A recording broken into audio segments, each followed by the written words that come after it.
And I'd like to start by telling you the very last words that Norm MacDonald spoke on this earth.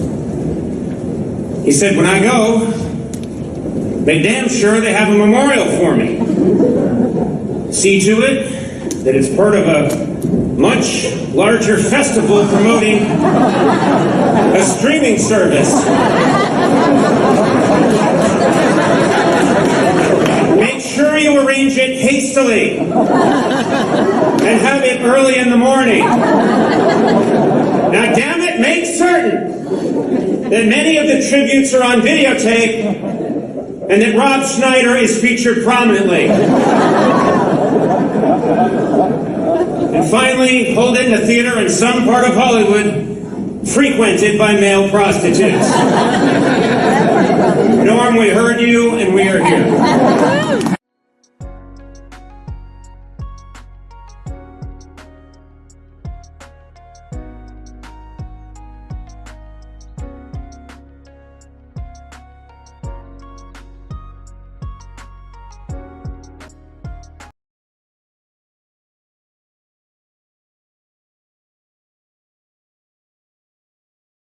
Judge Lance Ito this week barred all potential jurors from reading Faye Resnick's controversial new book, Nicole Brown Simpson, Diary of a Life Interrupted. The judge also barred them from reading Faye Resnick's other new book entitled Judge Lance Ito is a Big Fruit. And now it's time for Weekend Update's movie reviews. This week I saw Interview with the Vampire. And here's my review. Not gay enough.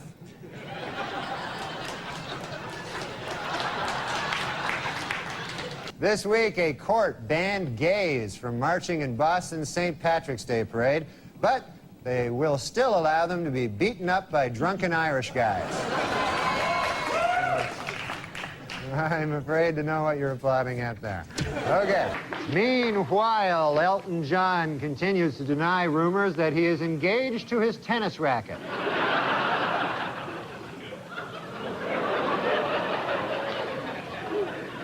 Well, if I can be allowed a personal opinion, you know, I think Harrison Ford's new mustache works. And by works, I mean looks really gay.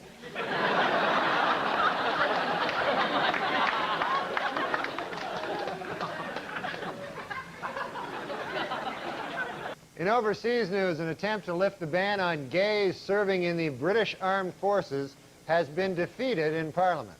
This raises a difficult legal question. How do you exactly tell if a British guy is gay?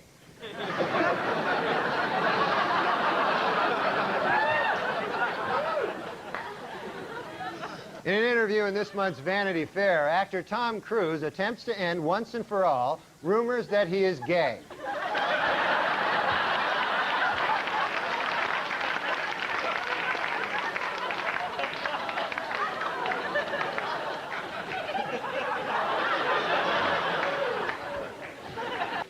Meanwhile, the U.S. Army is dealing with a scandal of its own as dozens of female recruits have charged drill instructors with sexual harassment, intimidation, and even sexual assault. Analysts are calling it the best argument yet for gays in the military. Jonathan Schmitz, the Jenny Jones guest who killed his secret gay admirer because of his fear and hatred of homosexuality, has been sentenced to 25 years in prison. Well, I guess that plan backfired, huh?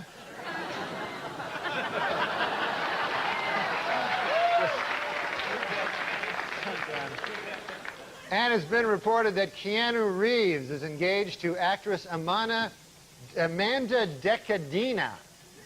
Asked to comment, Keanu said, "What? I thought I was gay. I'd always heard I was gay. Beginning in March, DC Comics will change Superman's traditional red and blue costume to a new form-fitting bodysuit. The problem with the old costume? Not gay enough.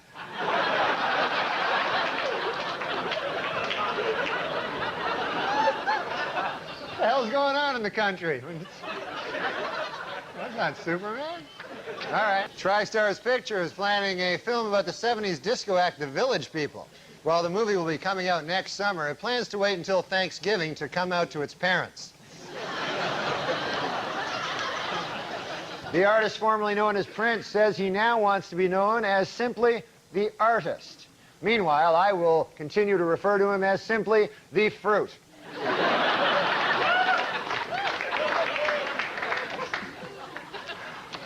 In other music news, several major acts are on tour this month, including the Counting Crows, Metallica, and the Fruit. A study on weight loss revealed this week that women who participate in a weekly diet program lost 50% more weight, snacked less, and bought more fruits and vegetables than women in general, which just goes to prove my new theory: Richard Simmons is gay.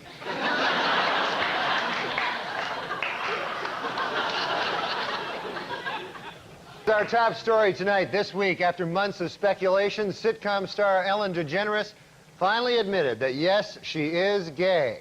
Inspired by her courage, today, diet guru Richard Simmons admitted that he is really, really, really, really gay.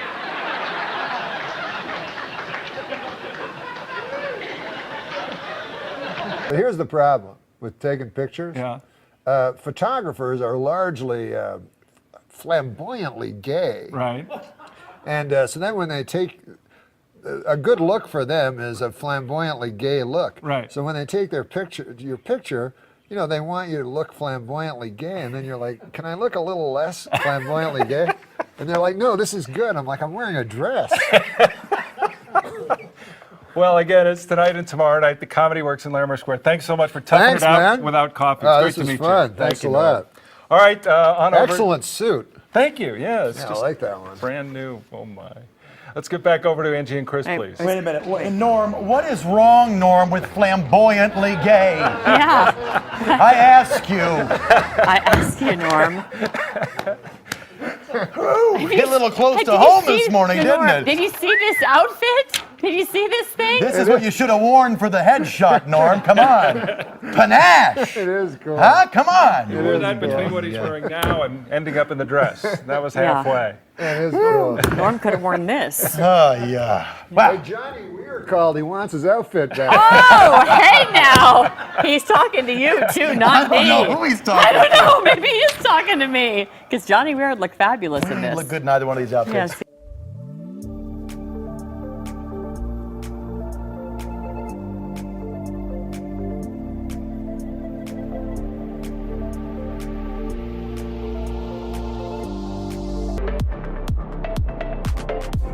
Well, I guess the biggest thing that nobody knows about me is I'm a deeply closeted gay man. What? You're a gay man? I'm not gay. I said I'm deeply closeted. What? I'm as straight as an arrow. What's something people don't know about you? I'm a deeply closeted gay guy. No kidding. Well, I'm not coming out, though. Wait a minute. What are you revealing here today? I'm not revealing anything. I'm saying I'm deeply closeted. Well, that means you're gay. Well, I wouldn't say that. Why would I say that? I'm deeply closeted. So you're a gay man who won't admit it? No. Do you know what deeply closeted means? Yeah. It means a man who will not acknowledge that he's gay. Yes. So I'm telling you, I'm not gay. No, but that means you're very, very gay, but you don't want to come out. You're so closeted. That I refuse to say I'm gay. Right. Exactly. But doesn't that mean you're gay? Hey, easy, buddy. Oh, this book will reveal much. You know, on your last show, I came out as a deeply closeted gay man. Yeah. And I'm not gay. But David, on one time, this is a true story, and Dave, you'll attest to this, bought me a beautiful leather jacket. Oh, that's right. Well out of my price range. Now, I'm no one to take charity. I am not not one to take charity. I'm saying I sucked him off. Surprise ending. You're making me out to be Hal Holbrook over here. Norm has a CD. It's called Norm MacDonald. Ridiculous. It's coming out September 12th. It's a comedy CD, of course. And you got some famous people, a.k.a. friends of yours, to do some bits on there with you. Is that right? Oh, yeah. Some of my friends did it. So it was Will fun. Ferrell, correct? Yeah, the great Will Ferrell was in it. He was kind enough to do it. Molly Shannon? Yes, the great Molly Shannon was in it. She was kind enough. Some of this will be repetitious. Is Tim Meadows great, or is he superb? Tim Meadows is a real talent. You got John Lovitz on there? Yeah. You ever see that guy play softball, by the way? Speaking of baseball and hats, you ever see him hit the ball? I've seen him do stand-up. He tried starting stand-up when he was 50. Really?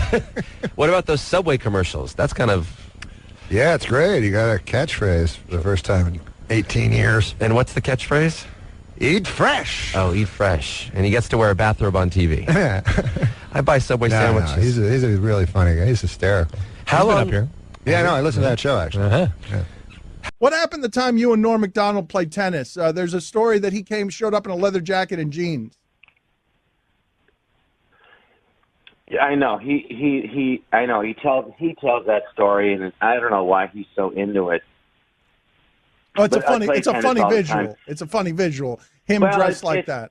What he left out is that we're playing, and he I play all the time. He never plays, right? But he can get the ball, but he dinks it back, and he has no rhythm. Anyway, when someone just like floats every ball, if you're not used to it, you can't get any rhythm, and it's just hard to play. So he won, but what he left out was after every point, he'd leave the court for like a minute and brag to his assistant about how, look what just happened. Then he'd come back, 1 point, he'd leave again. So I go, Norm, do you want to play? And he just kept leaving. It was very frustrating, and so he won. So then I said to my coach, I go, how do you beat a guy like that? It's so frustrating. The ball's just, and my teacher's guy, Alex Olmedo, who's you're into sports, look him up. He was a champion college player, Wimbledon champion, Rod Laver, Emerson, who won Wimbledon, and he's in the Hall of Fame from Peru. Great guy. So he said, just step in and take it early. And I go, could you beat someone like that? He goes, are you kidding? I'd kill him. So I go, all right, fine. So then we played again, and then I just, I creamed him and I beat him.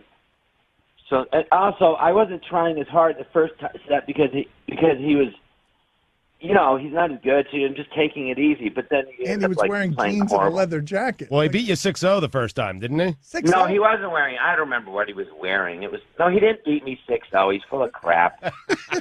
That's what he told him. So then we played again, and then I beat him quite easily. And he goes, let's play again. I said, no, I don't play you again. Because when I knew he'd want to play after I beat him, the last time we played, I beat him, and that's that. Give us a good league but of the... He cheats, cheats, and of he's course not he does. fun to play with. Of course.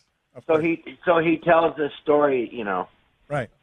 Give us a good league of their own story. Lovitz! Just back off for a second. Yeah, he's being Lovitz. This is what Lovitz does. I know. man. This is what he does. Him and Norm, both of them. Give us a good league of their own story.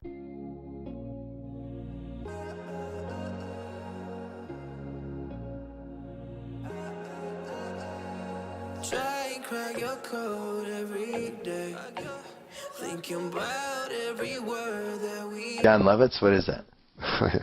No, I played tennis with John Lovitz. Goes every day to the Beverly Wilshire and it's an expensive Beverly Hills hotel. I don't know what it's called. But anyways, the guy there, the coach, is Alex Olmedo, who's a Peruvian tennis player from old, and he very good. He played, he beat Ron Laver 3 times. Right. And so he's 60 or whatever, but a Peruvian 60.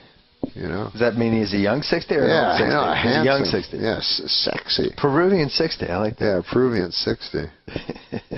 So you could still imagine him with a lady. Right. You know what I mean? Like my father when he was 60, it would be hard to imagine. Yeah. But a Peruvian, you can imagine. You can easily imagine. You know what I'm saying? Yeah. Because my father, he doesn't know. He'd get you a Casio watch to a lady. That would be his thing.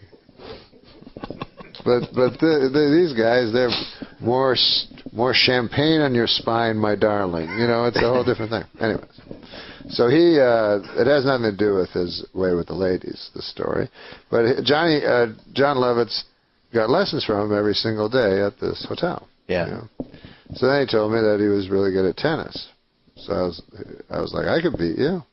You just assume you can beat John Lovitz in anything, right? Yeah. Because I played tennis 4 times. Yeah. I figured that's about what it would take to beat John Lovitz. So I said, yeah, I'll play it, you know. And he goes, you'll never beat me. I play everybody. What are you talking about? I go, no, I'll play anything you want.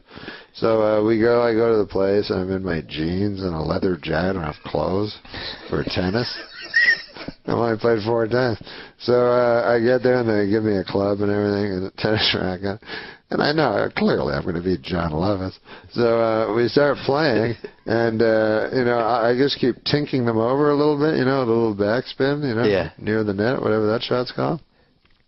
So Lovitz lumbers over, you know, and he can never get to it, you know. And so I just beat him like 6-0 in the first set. So he starts thinking I'm doing something illegal by tinking it over the net. The backspin backhand or whatever? Yeah. He's never seen this.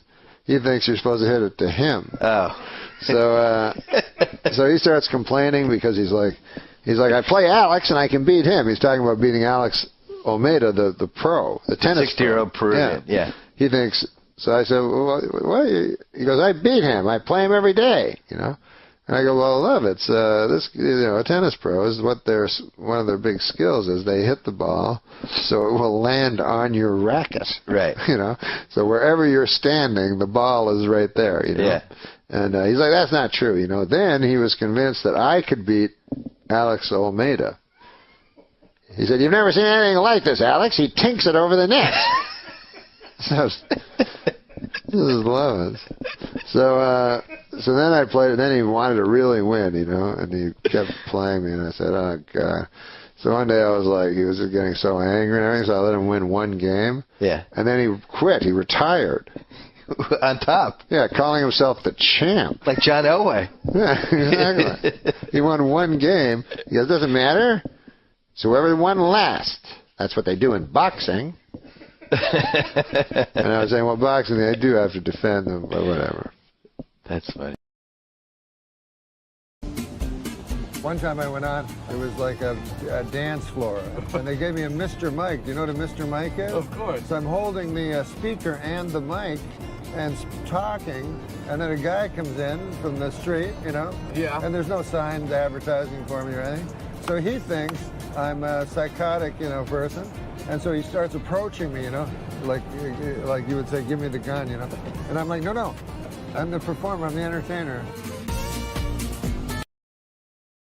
We were on the road with, it was Adam and Rob Schneider, Norm, and a bunch of us. And some nights he'd flip the whole set, but some nights he would do like the bomb set. Oh, yeah. And he would just walk people, and he would do it almost on purpose.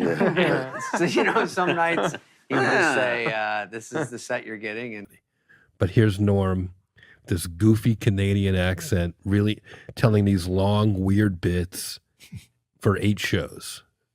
And he probably bombed 3 out of 8 shows. Whenever he killed, which was, he would kill, when it was a sophisticated crowd, he would get him and he would kill. He would just go backstage, he'd pull out a deck of cards, and he'd make me and Rich Voss play poker with him. When he bombed, Norm would go to the exit and say goodbye to every single person who left. Just to be weird and make us laugh and be awkward for the people. He would thank everyone for coming after he bombed. Courtesy of Jim Downey, who did Update with Norm, said, I mean, it's the thing that stuns me is he used to, there's dress for Saturday Night Live and then there's air. And Norm would do his set for Update in front of the dress crowd. And there'd be certain jokes that got absolutely nothing. Now, a sketch can maybe do better on air than it did, but a joke, if it bombs at dress, in that format, it will bomb on air. It just will. So he had undisputed proof that his joke was going to bomb, but he liked the joke. And he'd turn to Downey and say, yeah, we're doing it. And Downey would say, oh, that's a great joke. Yeah, we're doing it. Across the Great Plains, harsh weather and hungry boll weevils are the cause of one of the worst cotton harvests in years. Or so the Germans would have us believe. Last Sunday's National Hockey League game between the Buffalo Sabres and the Tampa Bay Lightning was postponed due to record snowfall in Buffalo. Or so the Germans would have us believe.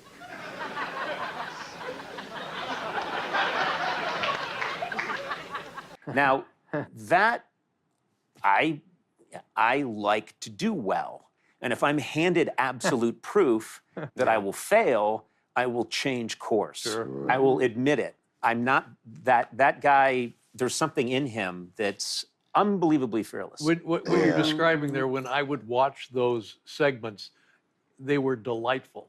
There was something more exciting and interesting about the silence and Norm's joy at having landed the dud. And holding a smile. It was thrilling. It was heroic. He was telling us, this is a good joke, and I'm sticking with it. And his eyes would just light up when he was getting nothing. And you got what I'm serving tonight. This is what we're serving at the restaurant, and this is what you're eating. And you're gonna, there you go. Yeah, you know. That's a perfect way to put it. It's like a master chef. What do you know? Fuck your taste buds. It's a sushi restaurant where they go. Yeah. You don't do California rolls here. Yeah.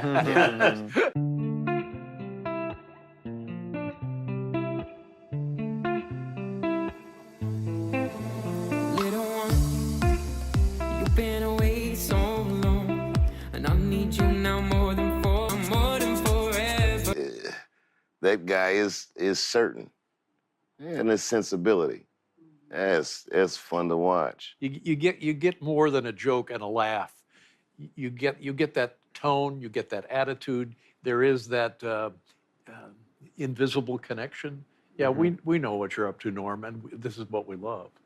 It's like why rock and roll is cool. The swag of it, like she's just doing it. He's hip, bro. Bob Dole's here to talk to that damn dirty beatnik Howard Stern. Try to get the youth vote. That's it.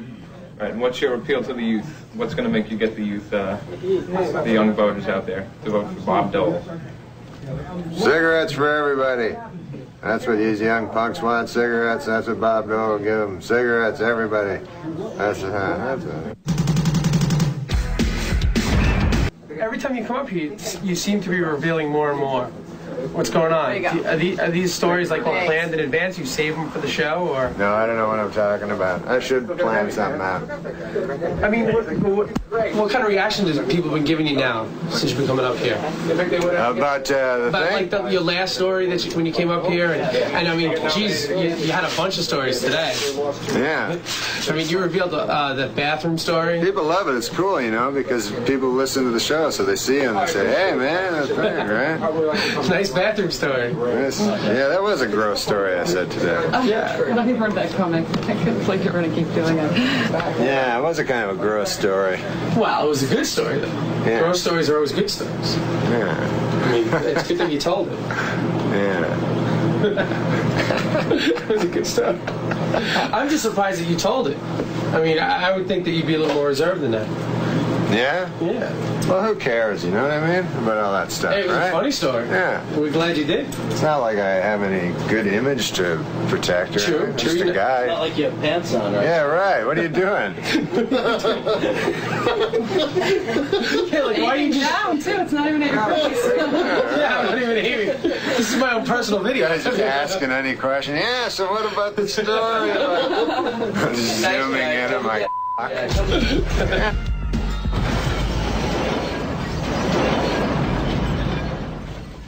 Howard after getting fired. I like the show. I like going on that. Real good. Just follow up with this. It's going real good. Regular. It's a tough room. It's going in the time capsule, this one. So why do you want to come here and tell Howard your story? Because you like him? Yeah, I like doing this show. So is it going to help you out? I mean, is it going to help you out if going on this show? I mean, you know, a lot of people listen. Is it going to help you out, I mean, after this? I know. What the hell are you talking about? I wouldn't take that from him. I'd smack him. Who do you think he is? There's very few questions I can answer. I don't know what you're talking about. All right, guys. You are in some serious trouble now. Yeah. What a way to end your career. Yeah, this was great. I couldn't think of a better way to end. To go out on the End a glorious career and have Norm You have Norm ruin my life on national radio. You really owe him. Yeah. All right, guys. Thanks for coming down. Thanks, man. All right. Well, This was great. Thanks. Stern rule. Stern rule. Always a pleasure. Oh, you're a camera guy. As soon as the camera hits. I like you when the camera's off. I swear. Funniest guy. God, sir. Hey, Norm, we're gonna do an ID, right? Yeah, can we come down and go do a quick ID? Yeah, you already asked me. Yeah. All right. Oh, so I didn't have to ask you again? No, we're gonna do an ID right now. Yeah. So Norm, when you come here, man, you're always involved in a lot of controversy. I know. I don't know what happened there. I just used to be a regular guy.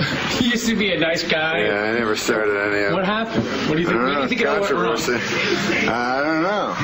Think it's something when it started coming on the show? Maybe this is where it started. What do I say? Didn't somebody write something? Yeah, we're trying to see if there's something written. We're looking it up. If not, you're gonna have to make something on your own. Oh, I'm horrible at that. I used to go in commercials when I started out in show business. So it'd be like a car commercial. Right. So like the line would be, "Hey Bill, I see you have a Buick." That'd be the line. Right. So then you practice it like a million times. "Hey Bill, I see you got a Buick." And "Hi Scott." I know. And so then the guy goes, "Okay, go." So I go, "Hey Bill, I see you got a Buick." So the guy goes, "That was great." They all say it was great.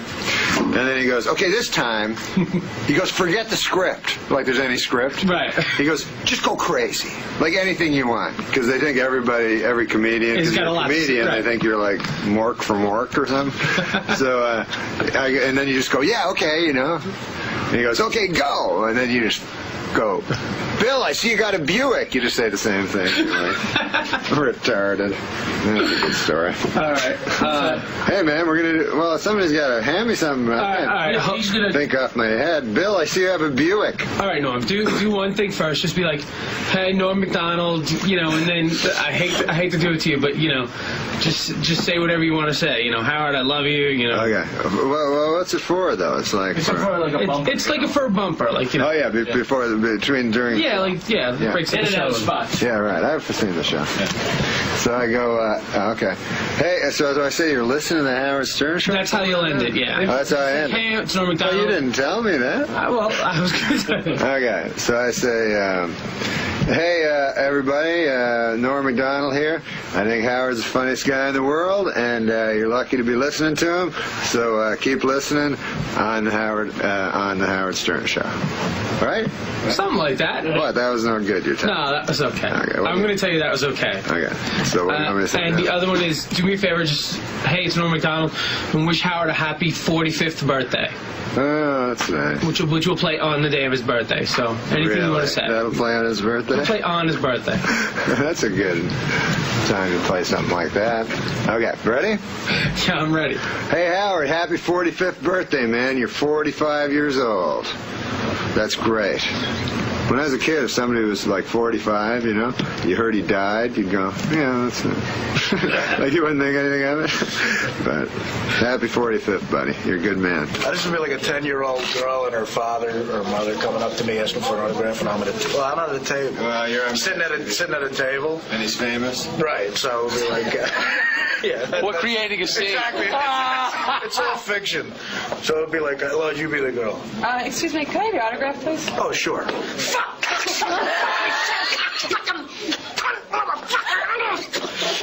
What's your name? I'm going to wind up in rehab. It was so good. You guys are so good, man. What's up, Artie? How's it going? You remember Artie? You guys are still friends? Since what? You mean after what? You mean after your last appearance? Yeah, we're very friendly. We're show business friends. Except you wouldn't go on, we had problems because I had this TV show. Right. And Artie was supposed to be in it. And he's not. No, he screwed me. What? I didn't screw anybody. It was strictly a business decision on my part. I would love to be on Norm's show. What was the business decision? He wanted to do some movie. with Chris O'Donnell instead. So you're mad at him? No, he's a good man. But Do you hold a grudge or anything like that? nah, he's a good guy. I think he seems a little aggravated. I don't know. I mean, but we still talk and everything. Because I can get bed sent for him. Who's Michelle Greppy? Yeah, you got a bad review in the paper by Michelle Greppy. She hates you. Yeah. What'd she say? But the Tell me New York something. Times loves me. But Michelle Greppy hates me. What's something Michelle said? She says, all the charm of a date rapist. But a date rapist has to have charm, right? That's true. A date rapist has to have a lot of charm, right? I would imagine so. Real rapists don't, but date rapists. They have to have enough charm to get you on a date. They gotta get you on a date, exactly. He took your punchline. So Norm, what brings you down here today? I'm gonna go on this Howard show and promote my. I love how this is a 2-camera shoot. I'm gonna come on We need you from every angle. on the Howard Stern show, the great Howard Stern, and promote my situation comedy. Should I call it a sitcom? Am I supposed to be looking at the camera? Yeah, look over. What? It doesn't matter. Look wherever. So I'm going to do that to tap into Howard's, vast listenership. Now I know Howard's always been a big fan of you, as a big supporter. You think he'll like your new show? Do you care if he did or not? Yeah, I do. You do? Well, I care if he likes it, yeah. What if he didn't? Let's say. Oh, that's cool, I did my movie Dirty Work. He didn't even watch it. Were you disappointed you didn't watch it? I wished he'd watched it. It's available on video. He just doesn't want to say it. No, he was sad. But hey, what are you gonna do with that? I love you, cinema verite. That's a cigarette. Let's get a shot of a cigarette. I want to know what you're gonna do with the cigarette. So Norm, you're not mad at Artie, are you? Outing your gambling problems? No, he's a good man, Artie. He's good. He's a good friend. So most good friends out you usually? What do you mean by out? You was talking about all your gambling problems. Yeah. No, I don't have gambling problems. No. I just gamble. Here's Artie. Ask him a question. Who's that? Who are those interns? Hey, Jesus Christ. You like that, right? You guys are doing all right. Is it better than extra ass? That depends on what extra ass you're talking about. All right. Did you guys have a good time? Yeah, it was really fun, man. Hey, Norm, before you go, I just want to bring you down to the production studio, and actually Artie too, and just do some IDs real quick. Great. All right. So the first one, Artie, why don't you stand at that mic over there? Oh, you want us both? Yeah. So why don't the first one you do, each introduce yourselves, and then wish Howard a happy 46th birthday. Good Lord, is it that old? Been around for 20 years. 25. That's good. 46. I'm sorry, what do I... You just introduce yourselves and then wish him anything you want. Just wish him a happy 46th birthday. All right, man. Anytime. When Howard Stern stops making radio, they should Hey, stop that's my making thing, radio. man. That's my line. That's my thing. Come You on, guys took man. my thing. Okay, I'm going to say it. Let me tell you something. Is it happy birthday? Yeah. Happy birthday, Howard Stern, the greatest. And let me tell you something. When Howard Stern stops making radio, they should stop making radios. It's terrible. He didn't do it. Yeah. But you got to introduce yourselves first, because no one's going to know who you are. Okay, right.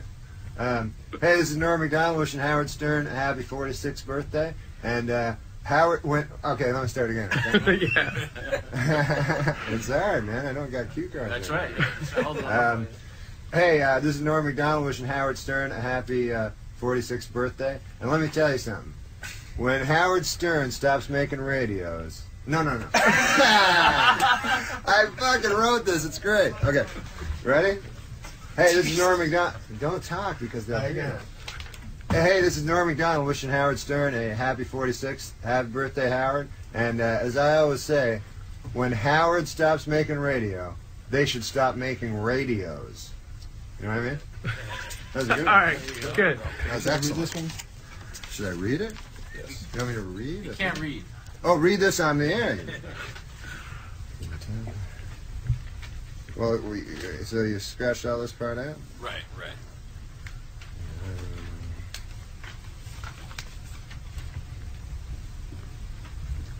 I don't understand what it means.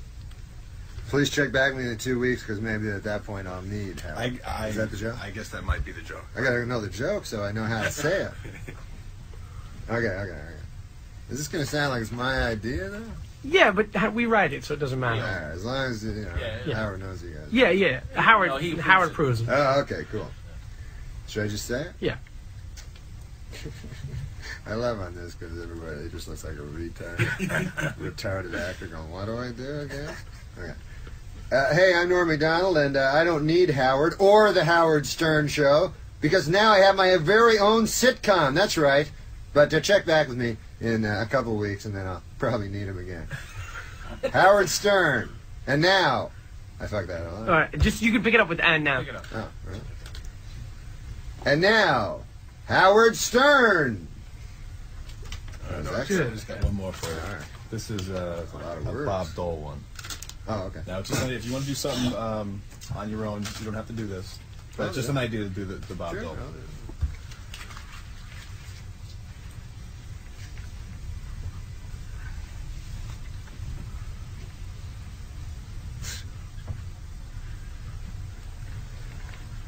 I'll try to do this. I don't know if I can do Dole that way. Purple. Hi, this is Bob Dole. I'm the guy who could have been president of this great country. But all of you rejected me because I was a cripple. That's right. Well, you may not be rid of me yet because my wife, Liberty Dole, is going to run for the presidency.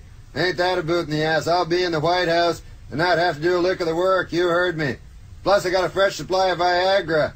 That's right. Anybody got Monica Lewinsky's phone number? I want to try that cigar trick. Except with my pen. Because I was a cripple. That's right.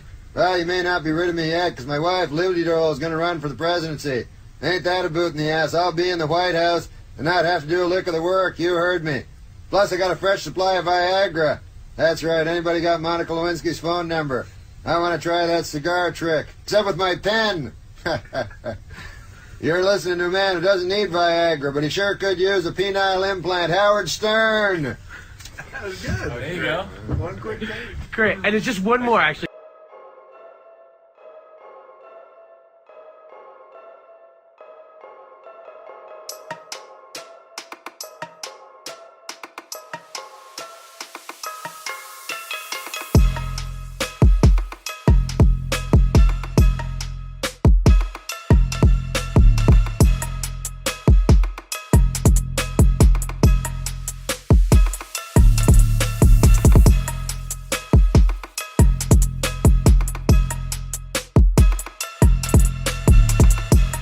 Introduce yourself again. One more and you're out of here. Introduce yourself again and congratulate Howard on 25 years in broadcasting. Wow. That's great. That's great. Well, let me think of something to say. Or should I just say that? Whatever you want to say. Okay. Oh, I introduced myself Yep. again, right? Hey, this is Norm MacDonald. I should start again, right? Yep. Hey, this is Norm MacDonald. Congratulating. Oh, no, I shouldn't say congratulating. What did you say to say again? Congratulate Howard on 25 years in broadcasting. So, hey, congratulations. You Hey, this is Norm MacDonald, and Howard, I want to congratulate you on 25 years. Did you say broadcasting? Broadcasting. Hi, this is Norm MacDonald. I want to wish Howard, I want to wish you congratulations on 25 years in broadcasting. That's great. And when they stop making, I should do that part, right? I'm going to do that part. That's good. Okay. Hey, Howard, Norm MacDonald here, wishing you congratulations on 25 years in broadcasting. Let me tell you something, buddy. When you stop doing radio, they should stop making radios. That's right, you heard me. All right, great. You're all That's set. an excellent line. You heard me. That's a good one. Scott, good seeing you. Norm MacDonald's out front.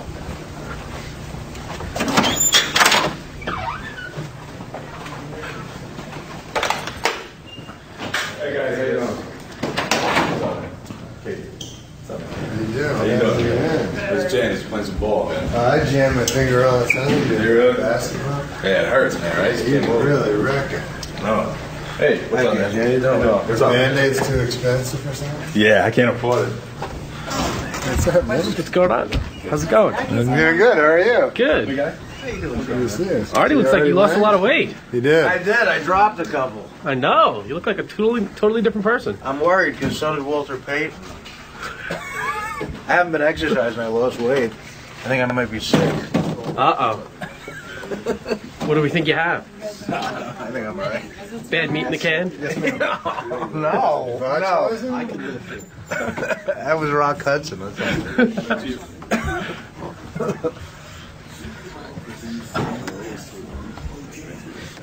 That's good.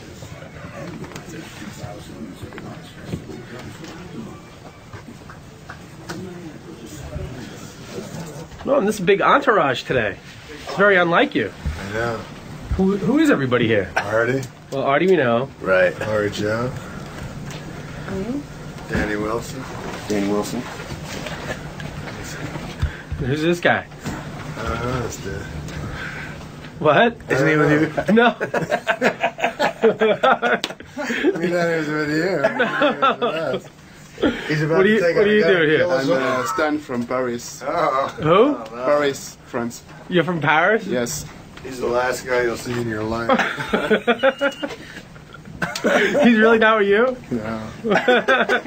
All right. What's your name? Stan. Stan, come out of here for a second.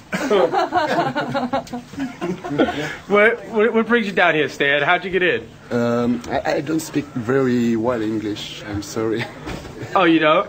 I come from Paris, and I come for see Howard Stern because I know him. In Paris. How do you know him in Paris? I see his movie. Oh, you saw him? Yeah. All right, let me bring you out to the lobby again, and then let me find out if we can get you on. Okay? I back. Yeah, come with me. Here, come with me. You sure that dude wasn't with you? No, that dude was weird. Stan from France. Stan from Paris. Stan from Paris. That's suspicious right there. Yeah, that didn't. That was a breach of security. Dude, one of those dudes wasn't with them.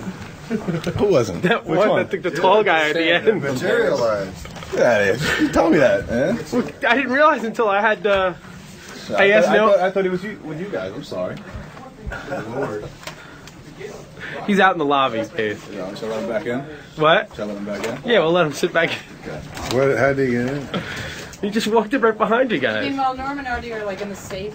What about a guy down? We're on the elevator on the way up, right? And when I came in, there was some dude with a picture of me, and I signed it. So when we got on the elevator, the guy in the elevator goes, "So what are you signing autographs for, man?" I go, "I'm a celebrity." So he goes, "Yeah, I don't know who you are." I go, "No, that's all right." He goes, "Who are you, man?" He like pushes me.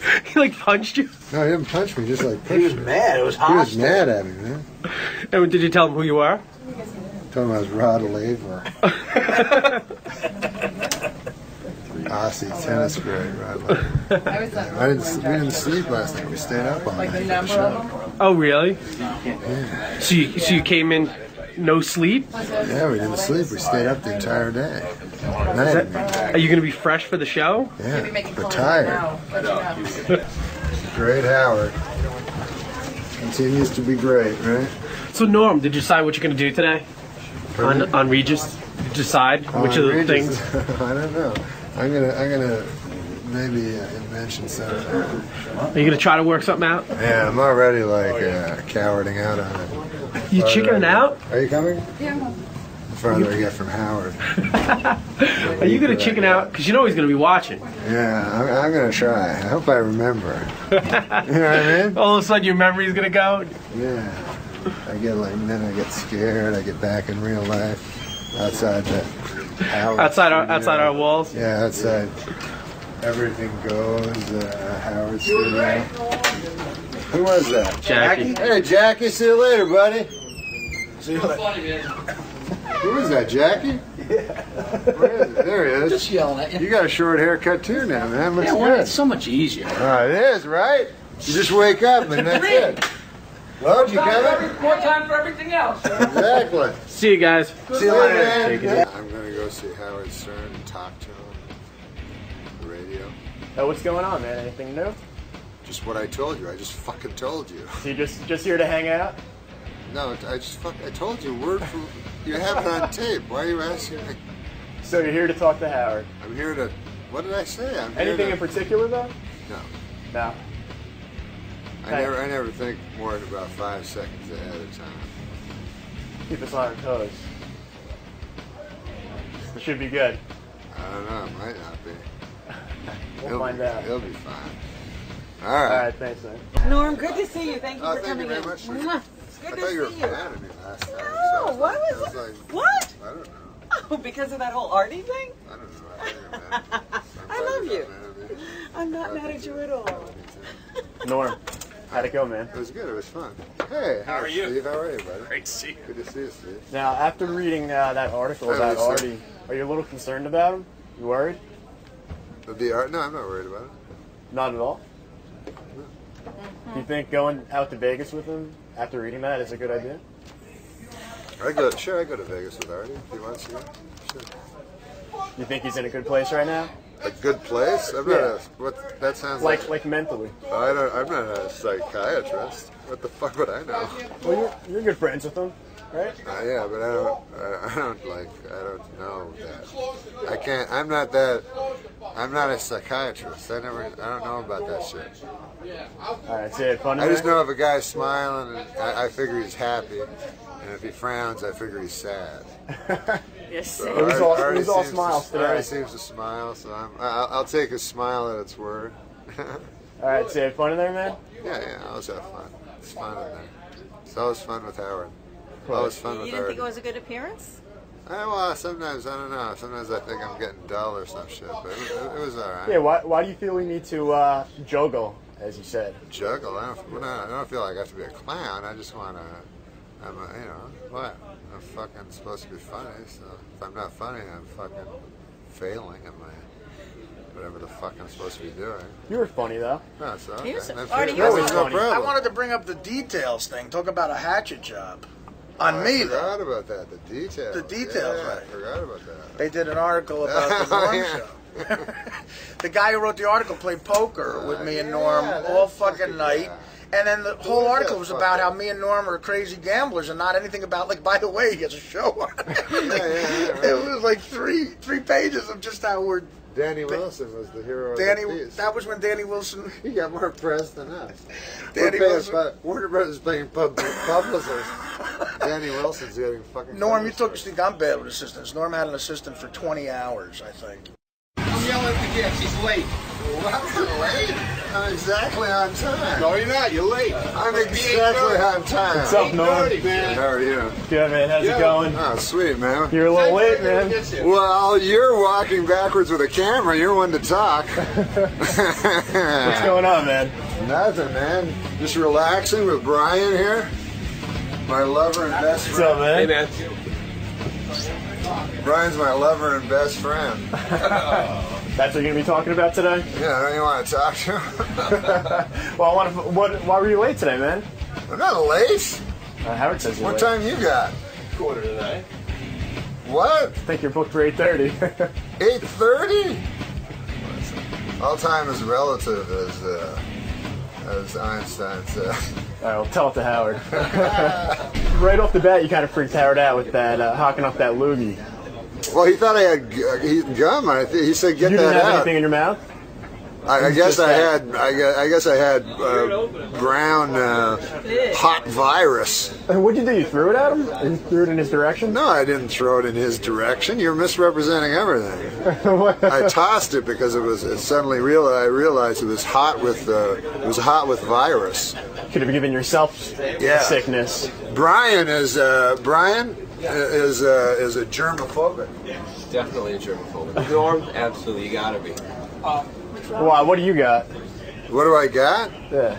Well, I don't have any disease, unless you Let's hope unless you consider feline immune deficiency syndrome later, a disease. McDonald. All right, pal. Respect. Yeah, I have FIDS. You know what that is? No. My cat had it. It's AIDS for cats. It's called FIDS. And the funny thing about it is, it has the same incubation period as AIDS. All right? So it takes you like 9 or 10 years to die, but a fucking cat only lives 9 or 10. So really, So is it really a if you're disease? going to get immune deficiency syndrome, it's better to be a cat because it really only shaves the last couple of months off your life. But you know, why do you keep sticking a camera in my face? It's my job. Hoping It's my I'll job. say something. You're saying funny shit. All right, man. So you had a good time today? It was fantastic, man. I always love being on Howard Stern. He's the best. Love Artie, love Fred, love Robin Quivers. Love everybody Why did here. you date her? What? Why did you date her? Why did I date her?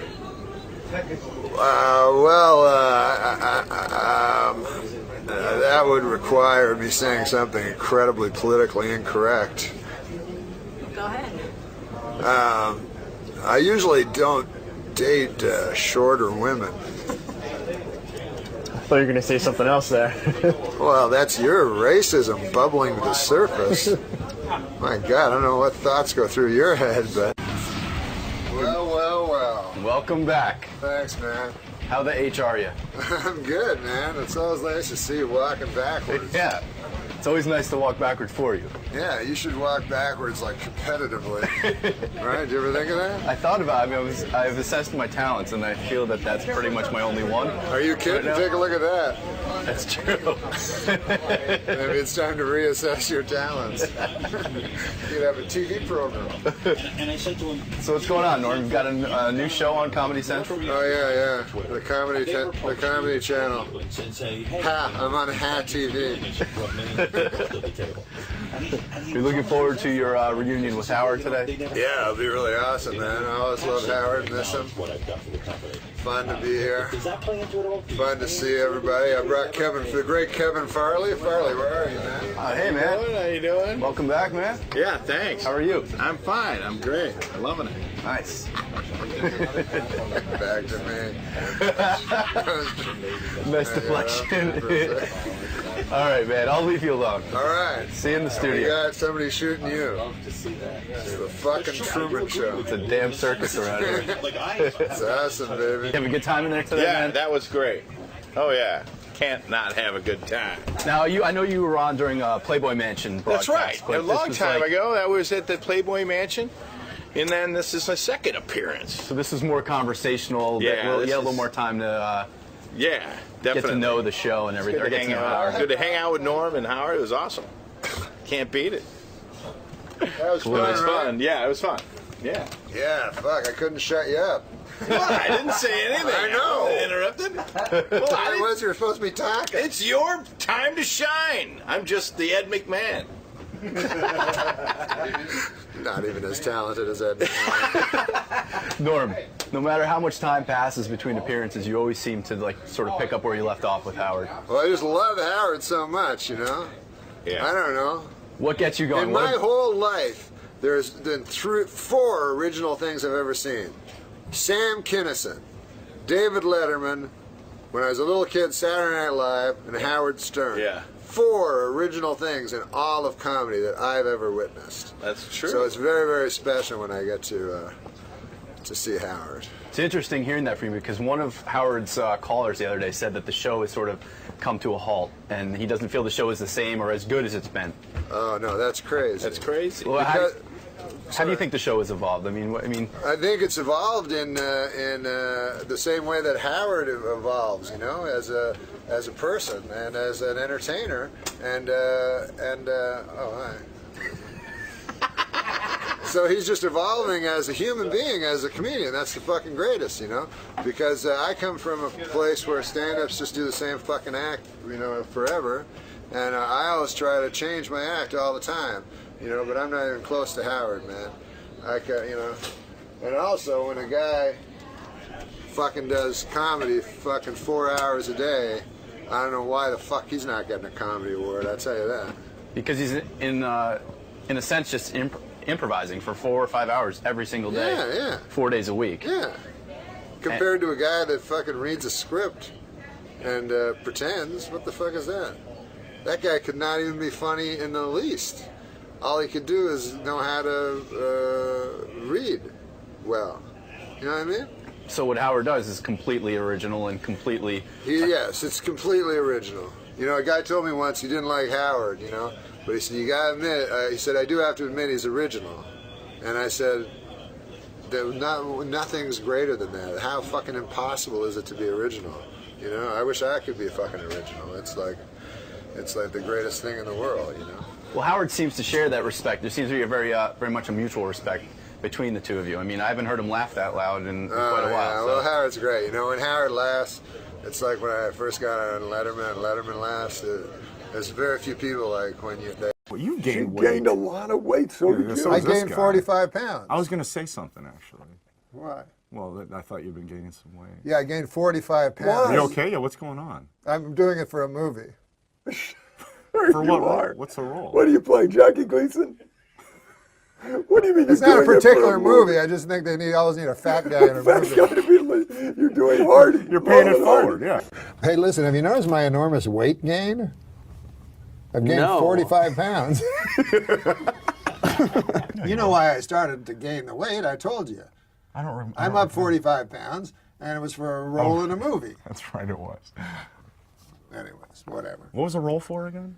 It wasn't a particular role, but I figured they always need a big fat guy in a movie. Turns out they don't.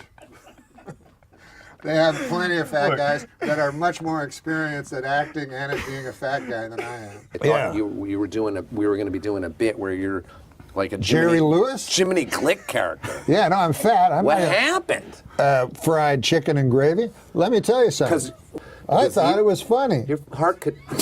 I thought gaining a lot of weight would be funny. And also, well, I started out, I was doing it for a role, Andy. Right. I'm serious. No. I'm serious. I was doing it for a role. Well, there wasn't a specific role, but people are always looking for a fat guy. I'm telling you, my manager, my landlord rather, he managed to get rid of 230 pounds of ugly fat. He evicted me. What? Here, read this. I thought you... No, read this. I want to read that one again. Here, read that. Sure, we all know about Norm's astonishing weight gain, but I think it's become a bit wearisome. So let's agree to stop having fun at his expense. Say what you want about how huge and fat my head has gotten, but who'll forget it. Try iron. You know, my clothes, Larry, make me look slimmer, but they did not fool that flight of stairs that collapsed under my astonishing new girth. Papa, what do you call that? Papa John's? Oh, okay. A Papa John's delivery man has been arrested for allegedly selling more than $40,000 in cocaine hidden in pizza boxes. Jesus.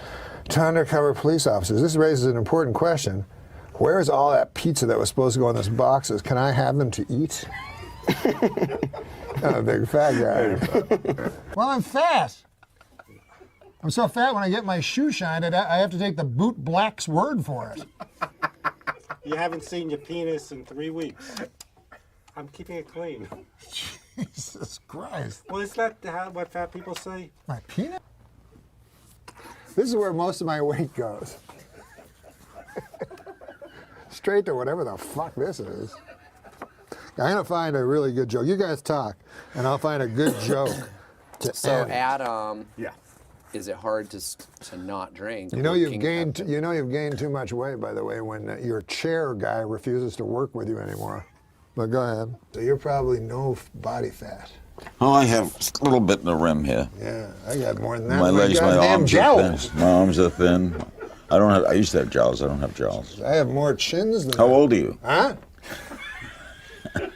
How old are you? I say I'll be 50 in October. I'm going to lose it though. Yeah, it's the heaviest I've ever seen. And since I've gained it, I sweat like a you sweat like a whore in church.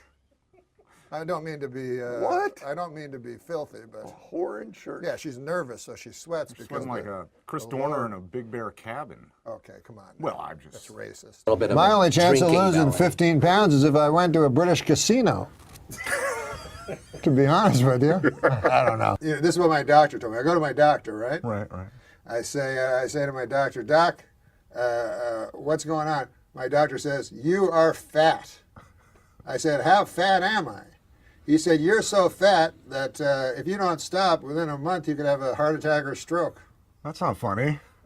He's not a comedian. No. I was expecting a joke. You're expecting a joke? Yeah, I thought it sounded like yours. From my cardiologist? I guess. Well, the doctor did say sometimes the fat moves to your brain and you get dementia. Yeah, that might be the lard. My doctor told me I should start juicing, you know? You mean... But the problem is, I don't think he meant ham juicing. What? Yeah, I squeezed a ham and I got some juice out of it. Oh, I thought you... All right. I thought you were going to, you know... Stupid. Really? Hey, news media, leave Kim Kardashian alone, will you? She's pregnant. Of course she's gonna gain weight. And if anyone knows about rapid weight gain, it's me. You know, I went to see the doctor about it, and he told me to open my mouth and say oink. I thought that was a little out of line, Tom. Now listen, seriously, you can be as cruel as you want about it because I'm not being cruel. I'm trying to help you. I'm trying to be your friend because thank you. Your heart could seize up. That's or what my whatever. doctor said. He did? He said it was alarming. Oh my God! You know what my doctor said to me, Andy? He said, I said, okay, enough of this, you know? He said, okay, open your mouth and say oink. I'm like, come on. You know, I may have told you this, but my doctor's getting very rude. The last time I went to him, he said, open your mouth and say oink. I mean, I think we've come to the fact you need to find a new doctor. I need to find a new. This guy sounds like a real asshole. New internist. Why do you continue to swear? I don't know.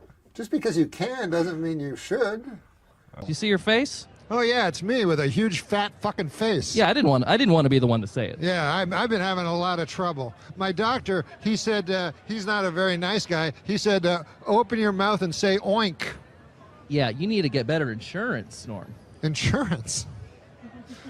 He was calling me a fat pig. Well, I mean, nobody's going to disagree with him. Oh, Chasm. I'm sorry, Norm. I've got an acid tongue. You do. You're an acid-tongued Arab. Most guys try to lose weight. Right. But I try to become a huge fat guy. So anyways, he said, that's not funny. He says that's alarming. I think it's funny. I think it's funny, yeah, too. It's pretty funny. But he said that it's quite alarming and that I'm in a lot of trouble. And I said, well, I think it's funny, and I'm the comedian. What did you? I'm not eating well. Yeah, I know that. I understand. What did we? We don't need video evidence of that. We don't need to go to video. But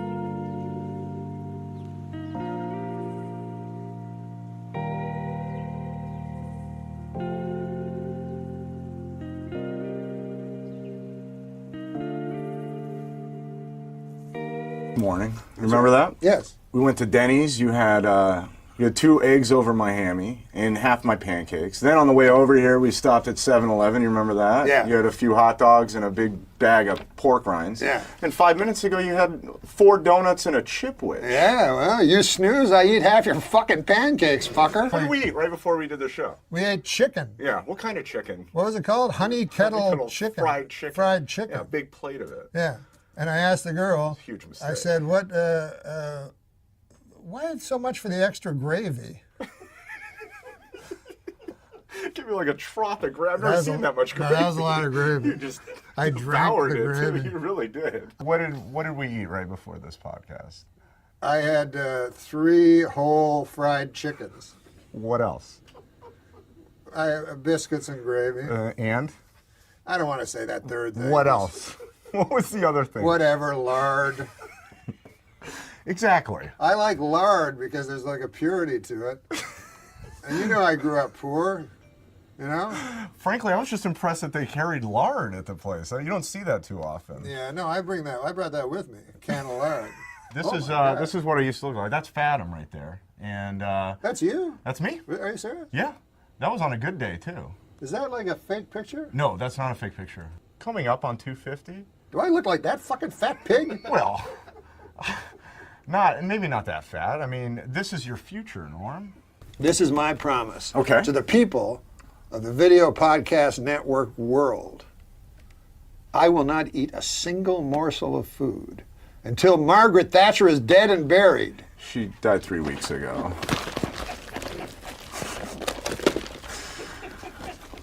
We'll be right back with Larry King.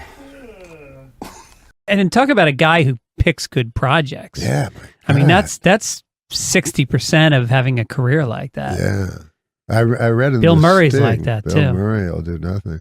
And you know another great thing about Bill Murray that I think was smart? He doesn't get work done. Like, he doesn't get plastic surgery. Mhm. So his face looks super authentic. Yeah. And, like, you would think an actor would want that, like those lines, you know what I mean? Yeah. That you could use that. Because I remember at the end of his life, Jackie Gleason got a facelift. Yeah. And it looked like, it was like, why wouldn't you want to use your old face? That would be super funny, you know? Instead of because you're not a leading man. Yeah. You know? So that's what I think about Bill Murray. Everybody else gets ridiculous work done that makes them look young, and then Bill Murray gets to, look like an authentic. Right. Plus, he's a great actor. It's amazing that he took that route. You know, he did Razor's Edge, which was awful. Oh, yeah. But still, it was daring. Yep. Project, and I guess he just had all this money from Ghostbusters. Mm-hmm. And so he did the exact opposite of Dan Aykroyd. It was always funny, like Dan just kept chasing the big movies. Yeah. And then he did that crazy sitcom where he was a priest, and you're like, what happened here? I was, they sent me, they wanted me to do a thing on the show. Oh, yeah. On that show. It was one of those, cool priests, you know, and he drove a Harley and stuff. Like that really exists, you know? And so anyways, they sent me the thing. He's like, it's a really funny part, you know, Norm. And I'm like, well, I'll just do it, you know, because you're asking me, because you're the greatest. And then I got the script, and all I did was I was looking through the telescope, and I said, "Oh, I can see Uranus." And then he goes, "You can?" And he pulls, he pulls his pants, and I'm like, "Oh no, I don't want to say that."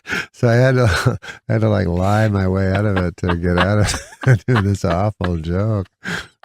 But he told me it was great. One time when I had my sitcom, the showrunner goes, "Why don't we have a big star every week do the cold opening?" Uh-huh. And I go, "Oh, sure, yeah." And he goes, "You can get big stars, right?" I'm like, "No, I can't get anyone." And he goes, "But you know Sandler." I go, "I'm not going to ask Sandler, you know." And then I told my agent, I said, "Don't ask Sandler," because the showrunner kept phoning my agent. I go, "Because I don't want to blow a favor. I know he's not going to do it. He's not going to do it, and then he's going to think like I asked him for a favor. You know what I mean, kind of thing." So, you know, anyways, a few weeks later, my manager goes, "Oh, by the way, Sandler said he doesn't want to do it." I'm like, "Oh my God, I told you not to." Yeah. And then they said, they go, "We got Eddie Murphy on the phone." I'm like, "Why? What?" And they're like, "Yeah, for the cold opening." And I go, "What cold opening?" And so they hand me this script, you know. So I'm talking to Eddie Murphy, and I don't know Eddie Murphy. And he's being super zen-like, you know. He's an amazing guy because he's all zen and peaceful. And then he tells a story, and it's hysterical. All of a sudden he's doing voices. Because he was talking about being a director, and he goes real peacefully, you know. He was like, the directors in Hollywood are very tough to find one. Frank Oz was magnificent, but I was very unhappy with the other directors. Finally, I had to direct myself. I directed Harlem Nights. And the Red Fox was in it. And so Red Fox came to the show once, and he was having trouble with the IRS, and he owed all this money. So he kept trying to sell me things. And he would come to the set, and he would go. And then all of a sudden, he's super funny, right? After doing this real flat voice.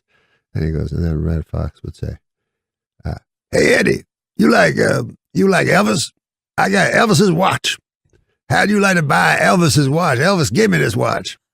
So I said to him, "Hey, Red, how long have you had Elvis's watch?" He said, "I had it for 40 years. I go, "That's not Elvis's watch. That's Red Fox's watch. I ain't buying Red Fox's fucking watch." So he's super funny. And then he'd go back again to be zen-like. So I said, So as I'm talking to him, I'm leafing through this fucking awful fucking shit of a cold opening that they're having him do. And so it's like, you know, white guys writing for black guys, what they think they'd say. It's just awfully, horribly racist. And so he says to me, he goes, I'll do it. You know, if you tell me it's funny, I'll do it. And I go, it's not funny. Oh, wow. I didn't know what else to do. I didn't know what else to do.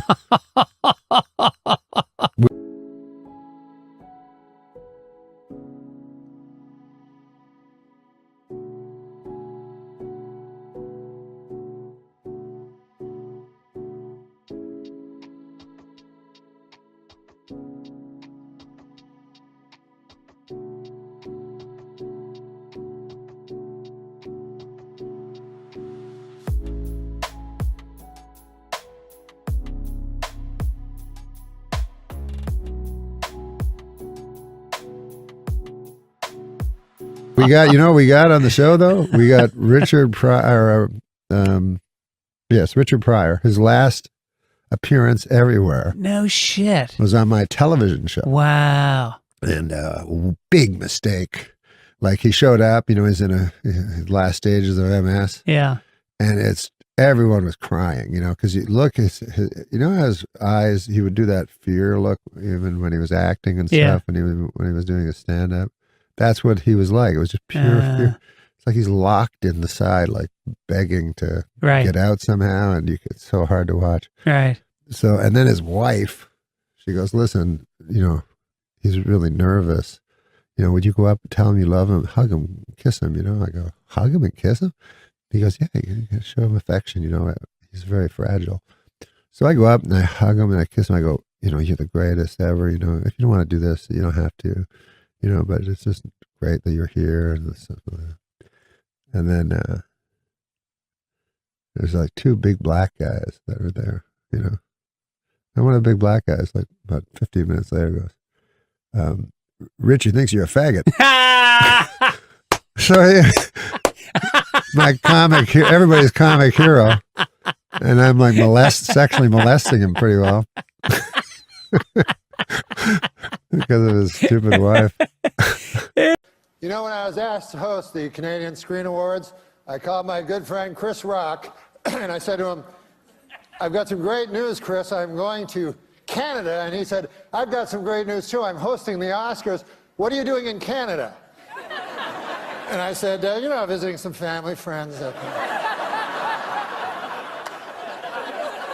usual. Chris is very presentational, you know, and Chris talks about racial things, and one person does something, they get canceled. Somebody else does the exact same thing, nothing. You know what I'm talking about. You know, like the kind of people that play Michael Jackson songs, but won't play R. Kelly.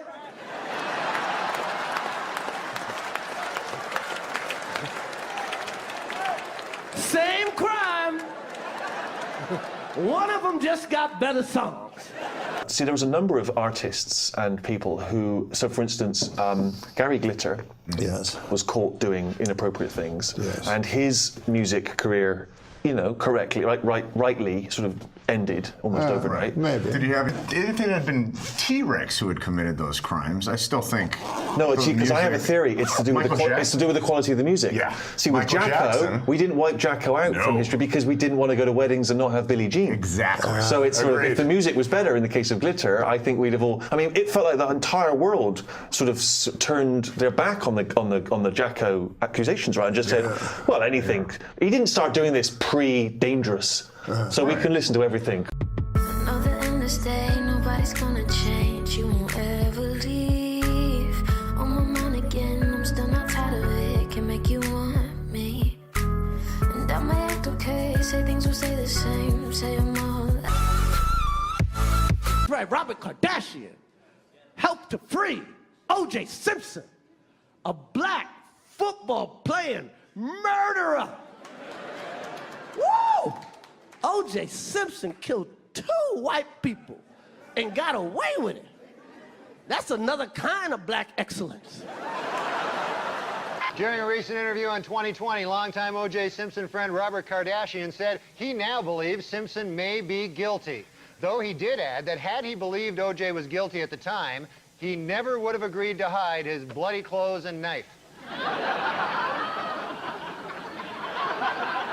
At his civil trial in Los Angeles this week, O.J. Simpson attorneys began their case with an attack on Nicole Brown Simpson's character.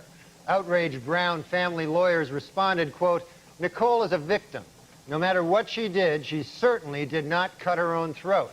To which Simpson's attorneys replied, "On the contrary, that is precisely what we intend to prove." A down-and-out O.J. Simpson, depressed that all of his money-making ideas have failed, has decided to go back to doing what he does best, killing people.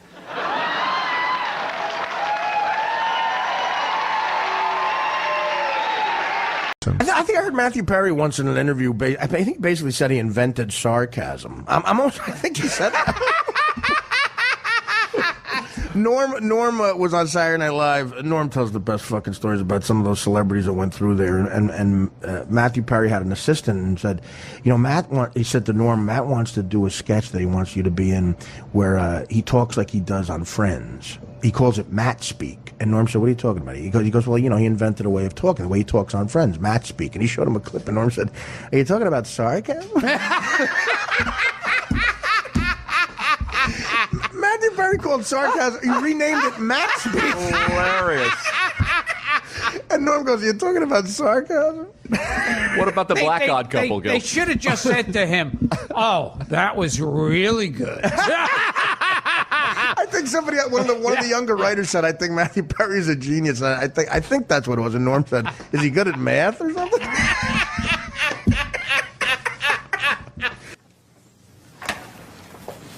Excuse me, is this Sarcasm 101? No, it's Lama's class from Men Named Arthur. Oh, okay, sorry. I'm kidding. It is Sarcasm 101. Be more gullible. Take any seat you want. Thanks. Except that one. I'm kidding. Sit down. It's really hard to tell. Thank you. Oh, in class, whoever parked in my space, thank you. I enjoyed the walk. You're welcome. Yeah, there's nothing like an hour in the rain. Oh, wait. Oh, I get it. You're saying that because you don't want him to park in your spot. Very good. You win the trip to Jamaica. Hey, wait a minute. You didn't say there was a prize. Wow, could you be any stupider? Okay, last week's assignment was how you would describe the food in England. Jane. Oh, the food is so good there. Kevin. When my dad eats, he sounds like a pig.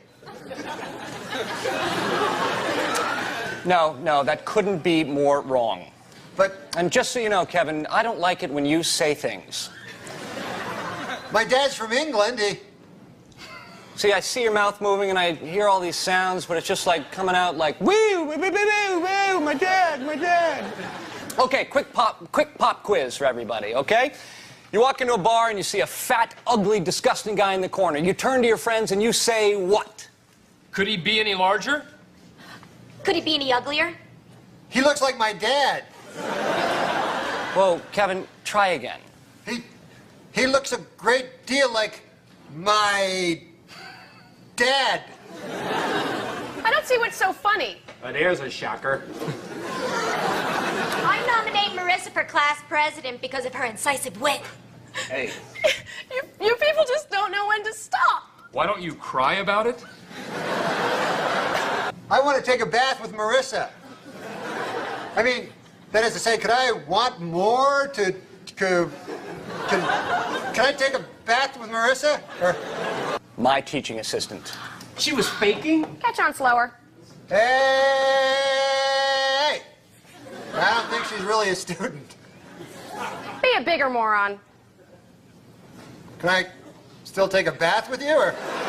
Another Norm joke, but he sort of, again, that area pisses him off as much as it does us. He was at an SNL after party. This, to me, was put perfectly. I'm not going to say the comic's name because, you know, I don't have permission from Norm. But anyway, Harvey Weinstein was holding court. He was talking about, he had seen that scene of alternative comedy, and he had seen somebody that everybody, you know, was kind of, at that moment was the king of that. That's all.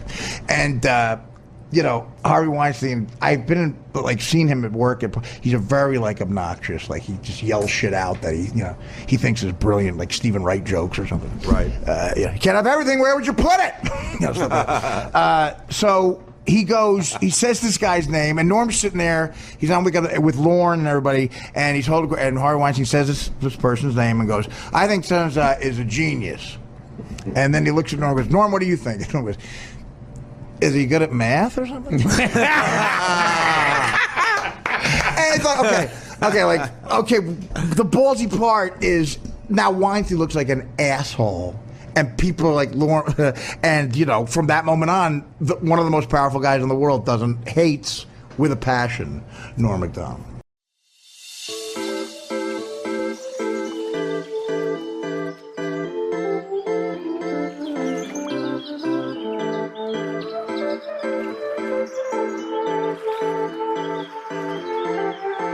Really have problems with handsome people, Friends, would bother me so much. I watched Friends and then I said, fuck, these are the funniest, super handsome people ever. I'll give that to them, you know what I mean? Who are you guys? It's probably harder if you're so fucking handsome. I know, for notes, there are people that's what they do for a living. They give notes, for people at home, they give notes for the studio people. Give notes. The network people give notes. They're required to. They're required. That's why a lot of them don't make sense. That's their job. And when you think about it, what's a note? It's always going to be negative. If you just go, I liked everything. Right. Then you're an idiot, apparently, even though why wouldn't that be the case sometimes? So when Seinfeld came around, Seinfeld came under the aegis of Rick Ludwin and Late Night because they had him signed to a holding deal in case he replaced Johnny Carson. So Seinfeld's sort of a guy that thinks he should earn his money, and has that Protestant work ethic. And he's like, well, I'm being paid $1 million. I'll make a show, And everybody, in the world, I remember, had always thought, what about a show about being a comic? What I mean? That was what everybody wanted to do. And then when you thought about it, you're like, no, that's not a good idea at all. So he did that with Larry David as a summer show in the summer. So called the Seinfeld Chronicles. And it didn't do well. And then it became a hit. And then Larry David, and both of them, but especially Larry David, is very hard-headed and was willing to walk, Jerry Seinfeld was willing to walk because he was making so much money as a stand-up comedian. Right. He was probably the biggest comedian at the time. So they wouldn't take notes, especially when the show became a hit. So, I'd hear stories from the writers about how, after the dress or whatever, they'd be in Larry's office, and Larry would be putting, a little putting thing, and Jerry would be sitting on the couch, and then the guy would give a note, I was thinking if Elaine, didn't act so surprised at that moment in the third act, and then Larry would go, I don't know. I kind of liked it. What about you, Jerry? You go, I liked it. And the guy go, oh. And then I had a show at the same time. And I was like, I pitched them on I go, well, they do that on the Larry show. On Seinfeld. And they go, well, that's Seinfeld.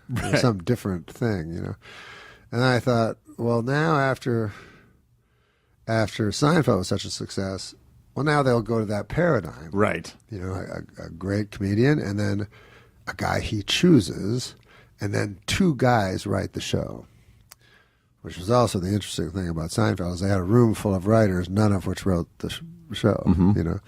The idea was you would go to Jerry or Larry and tell them a story from your life. Right, but it had to be a real story. Real story. Yeah. Which I thought was a brilliant idea. And then they would write it, and I remember Spike Fairstein telling me that he wrote the Soup Nazi episode. And the entire story he told them was that there was a guy in New York that was a soup Nazi, and that was it. That he was a real mean guy. And so he told me years later, he goes, does it ever bother you I won an Emmy for that Soup Nazi episode? even though you wrote the entire thing. And he said, Larry said, oh yeah. Oh yeah. Oh yeah. He hadn't forgot it. I know it's time to close my eyes to old ends, open up to new friends, leave my heart in Berlin, where the tables turning, seeking. Do you ever look at the fluke that there's, or do you think that doesn't exist as much? Do you think it's hard work more? If you really want to be funny and you don't really care what the consequences are, but you want to do this thing that you think is funny, and you have a good sense of that, that's what makes or breaks it. It's like Larry and I together had a very solid idea of what we would not do. But to answer your question, was it a fluke? Yeah, there's always luck. Yes. But when you don't care if the people are attractive, you know, if you and I sit in a room and they say, we're going to send in 5 people to play this part, how hard is it for you and I to go, well, that's the funny guy right there? Right. How hard is that? That's very simple. It's very simple. But because we're comics. How is life? I know besides thinking of these news story things and stuff like that, you know, you having a good time? You able to relax over the summer, have a good time? Am I able to have a good time? My cat just had a heart attack. Are you serious? Yeah, he had a heart. You ever hear such a crazy thing? No, I didn't know they got things like that. Yeah, they get heart attacks. So I got it off Steve Corrin, this writer up at Sure, Saturday Night I know Live. him, yeah. Yeah, so he gives me his cat. Turns out it's some kind of a defective cat, you know? So he's a nice cat and everything. I'm getting along with him. I come back to my apartment last week. The cat's like foaming at the mouth. He's shaking like this. He's foam coming out. So I didn't want to get near it. I thought maybe he'd, you know, who knows? He was delirious. Maybe he'd think I'm a mouse. So I say, I didn't want to get near him. So I phoned 911. You know, I panicked. I phoned 911. Right. Which turns out it's just for people. I didn't know that. Didn't know either. They got mad, man. They said they would have me arrested if I phoned back. Oh, okay. But anyways, you know, I love this cat. It's a good cat. So I took him down. I got him in a cab, and I took him down to the hospital, the animal hospital. And the guy tells me my cat had a heart attack. He takes him away. He says, oh, yeah, he had cardiac arrest and stuff. And he started asking me questions about, like, he says, I said, what would cause that? He goes, you know, diet, stress. Stress? Yeah. Well, he had a big promotion coming up. So, and then he let me visit the cat. He says, you can visit the cat, you know. There's visiting hours. I go, all right. So you go in this room, and then they bring the cat in a cage. He's all drugged up. And then they put the cat, like, on a bed. And then the guy goes, okay, we'll be back in a half an hour. You have half an hour, you know? So I'm with the cat, like, for half an hour. So after 5 minutes, you know, I figured, I got a life to get back to. You know, it's a cat. So we go out, and so afterwards he told me he had a lot of, he said he could have an operation, which was like $4,000, which, you know, I could buy like 100 cats for that, you know? But then I figured, what the hell would I do with 100 cats? Right. So you got the cat. You sprung for the operation. No, I didn't. Oh. No, there was another thing where he's on medication, you know, and I have him on medication. I have this medication, and he said there was some good news and bad news. He said the bad news was the cat only has like a 20% chance of survival, but he says the good news is it's just a cat.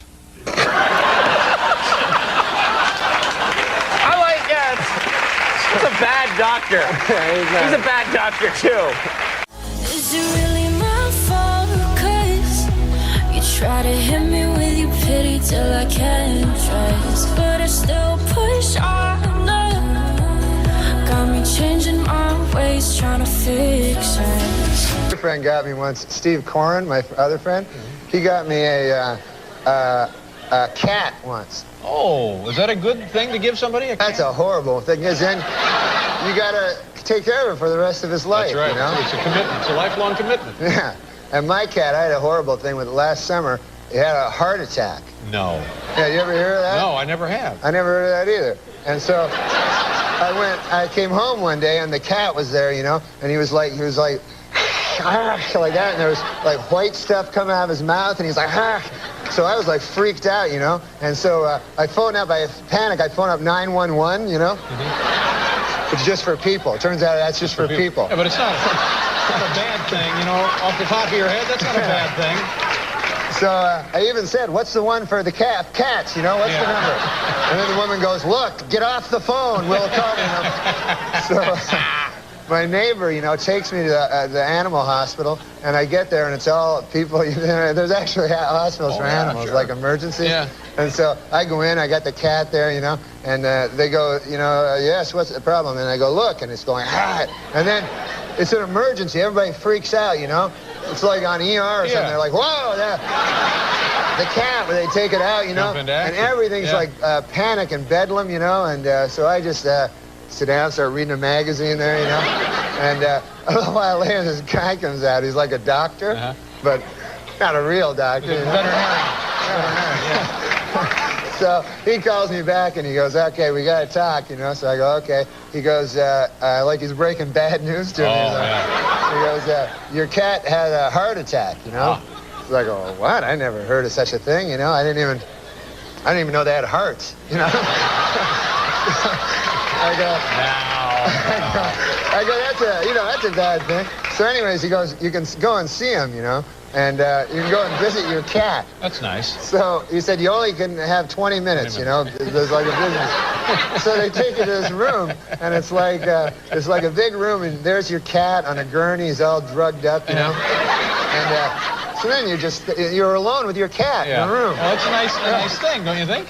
Well, after about a minute, you go, I got a life to get back to. Yeah. I just got to hang out with my cat. Oh, my.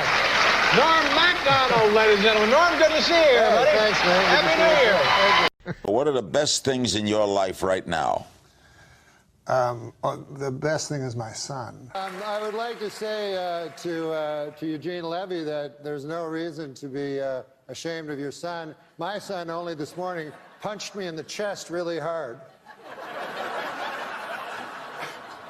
How was your summer? What'd you do? Anything good? It was great. It was a lot of fun. I have a little boy, you know. How old's your son? He's 6 years old. Oh, that's great. I want to say 6. And he's a lot of fun. I do things with him, you know.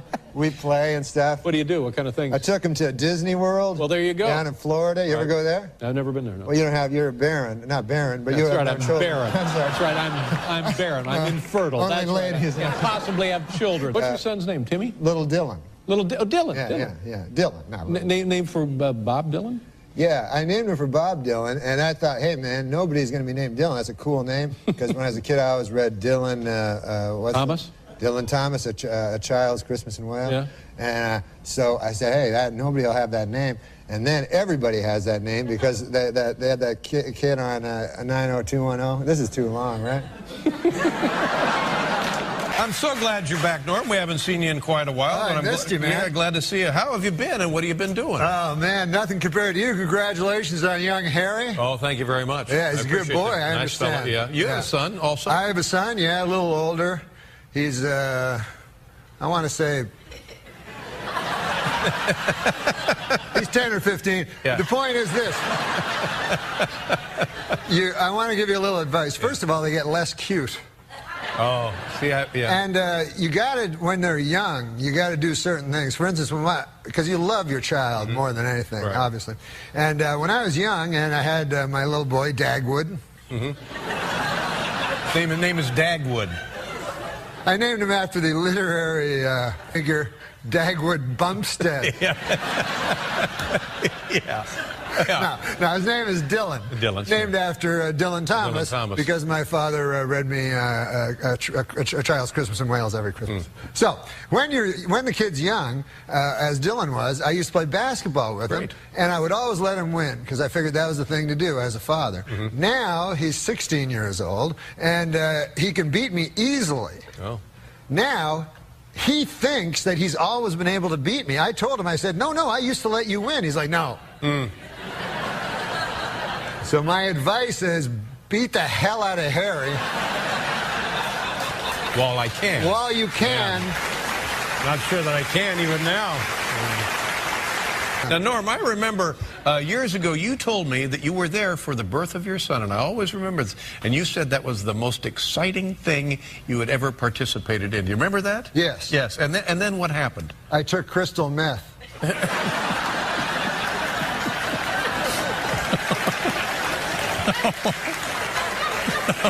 Oh, no, you didn't. I didn't know what you were getting. No, that's right. No, and then you said a couple of weeks later you went skydiving. Oh, was that it? Yeah, that was what it was. Yeah. And or hang gliding. Yeah, hang gliding. And how was that compared to the birth? It was. This was a joke I did at one point. I have to do your act for you now. Is that what it's come to? And you said that was much more exciting than the birth. Oh, I'm sorry. That's what's. Pleasure in my son being happy. Ah. Yeah. How old is your son? He's, what, 10, 15? You liar! He's 6. He's a 6-year-old. You just about you've had sex in the last 10 years. No, my son's 16 years old. He's 6. No, he's 16 years old. He's 16. Yeah. So is he a confidant? Do you call him and, do you ever share personal, trials and tribulations and triumphs? I would never do that to a child. He's 16. Well, I mean, as you have said, he can't be a child forever. When are you going to put the hard realities of life on him? Well, that's an interesting question. That is an interesting question because I actually have love for my son. Yes. Like deep, of course, deep love. He's your son, and so I don't want to damage him with the way you were damaged. With the harsh realities. I was damaged. No, I had a great. No, but I don't want to damage him with any viewpoints I may have, because he's not ready yet for reality. I think children aren't ready for reality for a while, but I do tell them that education is pointless and things like that. What does his mother say? She thinks that he should go to college and stuff. Yeah. Yeah. He should. And you're Not like, everyone can grow up don't and be waste a your comedian. money. Yeah, I'm saying it's just arbitrary nonsense. I tell him even the classes he takes now, it's just ridiculous. That algebra has no meaning and none of this stuff. Unless he becomes an engineer. Well, unless he becomes. Do you have no hope for this child? Unless he becomes a math professor. But I mean, you think it's a coincidence that they have 6 subjects out of 10 billion that they teach in school? And then you pick one of the 10 billion to focus on. No, you have to. You they need don't basic teach you math. 10 billion. You need basic language. It's lovely when the school has art or music, which none of them do anymore. A little PE to keep us from getting fat. I mean, come on. Yeah. No, they have little some good science, ones. some of the basic science stuff. Sure they do. Of course they do. No, I tell him if he wants to go to college, he should have a goal, to be. He can't. He's 16. No kid at 16 has a goal. Their goal is to be a rock star. Or have sex. Well, right. I mean, that's actually the goal. Does he want to have sex? Or did you tell him, don't bother with that? There's nothing for you in that. It's just repetitive. It's over and over. Same thing. Discuss something like that with him. I hold him in too high esteem to discuss it. We're super short on time. I've already missed my traffic thing. I'm fascinated. I don't know whether to slap you or hug you. Like, seriously, I feel like someone needs to shake you and knock some sense into you. We are going to take a short break. Or maybe you. What? Maybe you. Knock sense into me? No, I'm doing fine. I'm good over here. Oh, me too. No, you're not. I'm telling you. I know from broken people, Norm MacDonald. You say I don't listen. I tell you I try. And we both got our own problems. But I still. Is that a seal? It was sort of, I was being a sarcastic prick. Okay, actually, was what I was doing. I got you. But, it's hard, with the Web-O-Vision's hard. It's never really going to work perfectly, Yeah. We got a baby seal, we got a ferret, and no audio, but we can comment on it. We got Steve in the studio using just old-fashioned TV techniques. Yeah, this is somebody calling in. How are you? Funny. I do that on my baby Skype. seal calling in from Canada. I do you that. like seals? I do that too on my Skype with my friends. I get like little dinosaurs. I'm like, I am going to eat you. My name is Stegosaurus and stuff like that. But this guy's not very good. I don't know. My name is Stegosaurus and stuff like that. Yeah. And there's a big delay. Yeah, some sort of delay. Well, let's not take a call for a minute. Let's just talk, man. Yeah, let's just talk. It's just not fucking Let's working. just three guys from Canada that were, where were we 20 years ago? I don't know. Here, I think. What? I wasn't here. You were here? Yeah, I think so. Oh. Well, I was. How long have you been in Los Angeles for? I guess 14 years. 14 years. years. I was here for a little bit before I went to New York. But. Have the hills always been on fire every year as much as they are right now? Can we get a shot of that, by the way? We actually have a shot that we're literally right across the street from the burning hills of Los Angeles. Can we get a shot of that? Yeah. Your twins were born here. Norm? Your twins. Yes, your twins. Your twins were born here. Your twins are here So your twins. right now. Twins. Well, I don't have a camera, so I can't. Okay. Okay, wait. Well, we'll get a shot of the fire in a minute. Your two sons are here tonight. This is a very. This is great. I wasn't sure if they wanted to be on the show or not. Those are your two sons are here tonight. This is a real fun. I'm glad you guys finally made it up here too. This is great. Yeah, you guys got to come up here more often. Absolutely. Yeah, this is good. Now, Norm, yeah, are you going to bring your twins up more often? Oh, here now? Yeah, they can come out if they want. Yeah. You mean do a sketch or something? Well, no, I was just saying in the future. Sure. But if they No, want they to can come do on it right now. now. Yeah, sure. Do they want to come See on? if we get up and give them the links. You guys don't have to leave, though. You guys No, can no, leave. we'll be here. We'll be in the audience. Okay. They're going to do a sketch? Off the camera, and I don't know what this is. Oh, yeah. Okay, here we go. Ladies and gentlemen, we are live on the internet right now. We're I should hold the box. trading seats here. Norm's twins are Dylan and Dylan. Dylan, yes. Yeah. Creative with the naming. How you doing, Dylan? Good. How are you? How are you? Wait, is that going to work? I don't know. I don't know what this is. Okay, there you go. There we go. There we go. You're Dylan and Dylan. Dylan and Dylan. Yeah. You're both named Dylan. Yeah. Both named Dylan. Okay, good. Oh, well, thank you. Well, this is great. Yeah. Both named Dylan, really? Yeah. Very good. Oh, that's good. And again, you've never been up to the show before? No. Yeah. First time. We got to see Conan and this tonight. This is a lot of fun. Double header. Yeah. And you guys have been to my hometown of Ottawa. You have? I have. Yeah. Yeah. It's because we're from Ottawa. You know, your father and I grew up maybe only 10 blocks away from each other in Gloucester. Gloucester? He grew up on Jasper, and I grew up on Monson.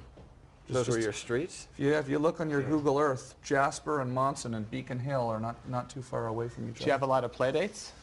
No, because we didn't know each other when we were kids. We didn't know each really? other when we were kids. But then when I was about 15 years old, I started going down to the Yuck Yucks, and Dad was on coming through Yuck Yucks all the time on stage, and I was a huge fan. And now we're here hanging out. This is a nice little connection here, right? This is, you know? What? Yeah. Yeah. Your sons are here. We all grew up in the same neighborhood. I mean, this is, Where should I go? you guys come sit. You sit right here in the middle, Dylan. You sit right in the middle, and Norm, you sit down right here. Yeah, just like this. Why do I have this big giant mic? Okay. Yeah. And look who we have. We have a caller here. That's Over all here. right. I don't want We have a caller. We have Cody on the air as well. Oh, Cody looks interesting. There's a share for you if you want there too. Oh, you sit on that. Really? That's pretty good. Where'd Steve go? He doesn't want to. He gave up? Or? I don't have any kids here. Cody, do you have a question for Norm and his sons? Yeah. You know, there's so many naturally funny guys. Sometimes with stand-up, I'll get in a cab, and the guy will go, the guy will tell me, the guy will be the funniest guy ever, you know, he's just this cab driver, way funnier than me. And he goes, I don't know how you do it. And I'm going, wow, that's good, because you'd be way better than I would. He's like, how do you do it? You stand up on stage. I could never do it. I guess I'll just have to drive this cab for the rest of my life. What do you do again? Stand up there? Nah, that seems impossible. So I go, that's good. Sometimes I'll go, like, I'll be in a cab, and then I'm talking, the guy's the funniest guy I've ever met, you know? He's like, I don't know how you do it, you know? I'm like, what the, you're way the fuck funnier than me. But I'm glad you think it's, it's so great. difficult, you know? Right. Because if it wasn't, like, you know, I think of all my relatives that were great anecdotalists and stuff, you know? Yeah. But there's this feeling that they can't do it, you know? Right. And of course you can. This week is Taxi Cab Appreciation Week, so to all you taxi cab drivers out there, I'd appreciate it if you'd take a shower once in a while. How about that?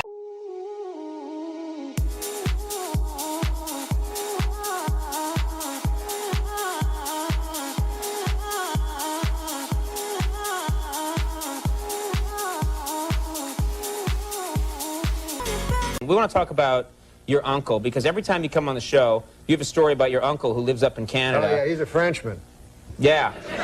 Yeah. And you always have like a little story about him. Jean-Luc. Oh, yeah, he's a crazy character, that dude. He originally visited New York City. Hello?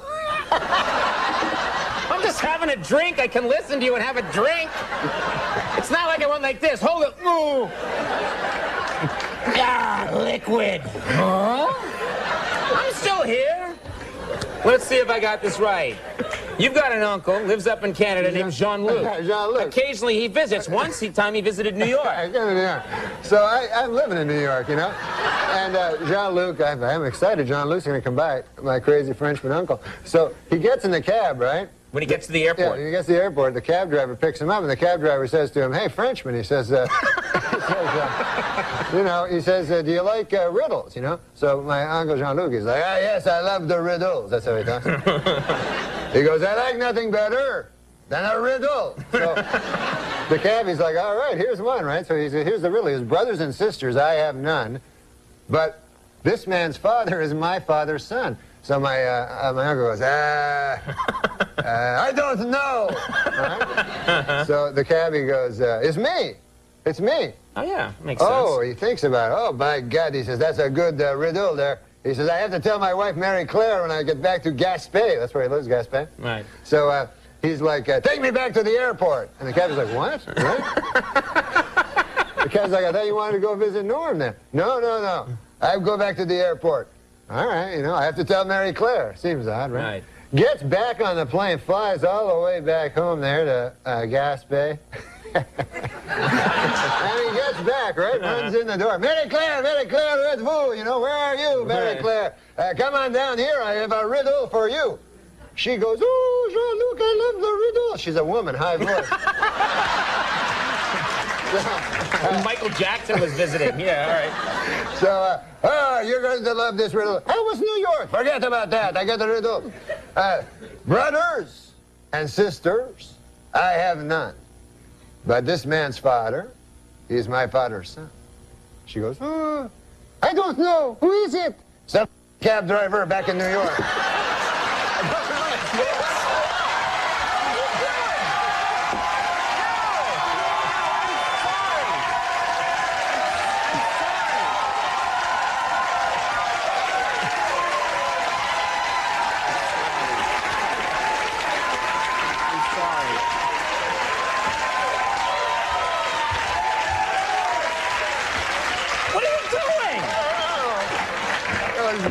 You didn't mean to do that, did you? No, I didn't. Be honest, you didn't mean to do that. at all. I just got to the end. That guy, man, I always tell my uncle, you shouldn't curse so much. You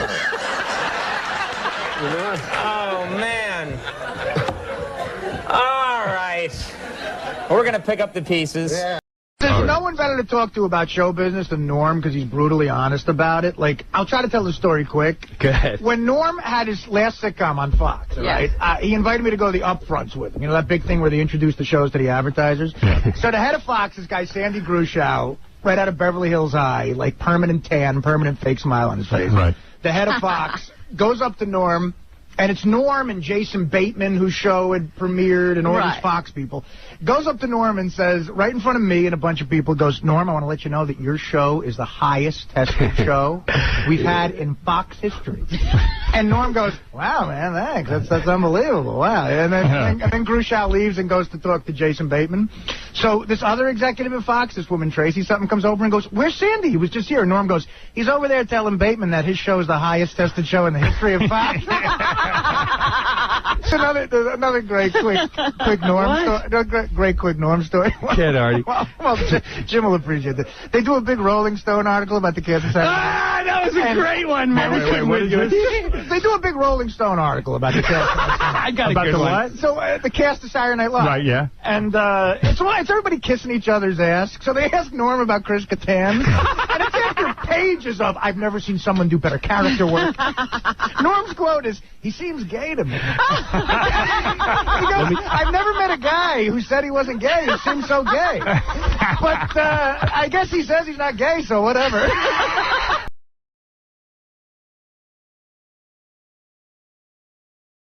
Anthony Jeselnik, are you going to be live tweeting Last Comic Standing Wednesday at 10 p.m.? You have to now. Oh, I do. I think I keep thinking that NBC is going to tell me to stop, and they won't. Is that an assumption that you're just not going to be asked back? Because they're like, oh, we love you, you did a great job, but they just had to cut so much of my stuff that I don't know if I would. If I could maybe go back, but I would just be smarter about it. I would just know. Like, my biggest interest was just riffing with Norm. So I wish I hadn't written so many jokes that they were just going to cut all of them and just been kind of loose and screwed around more.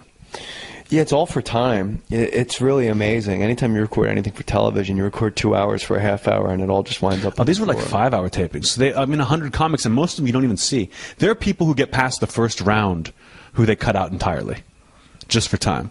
Like, it's weird how they have to do it. I just assumed that they would ignore all the comics and be like, we've got this great show with Anthony and Norm, like, getting into fights. Let's show that. Nah, spin-off. I thought that would have been amazing. But I think America thinks that would be amazing too. I see tweets like that like, you guys should have like a sitcom together. I don't know how he didn't get one of those desks. Ferguson, Letterman, like, how did Norm MacDonald not wind up behind one of he almost like followed Conan, I think, at one point. They weren't going to have him do an after show after Conan. Wow.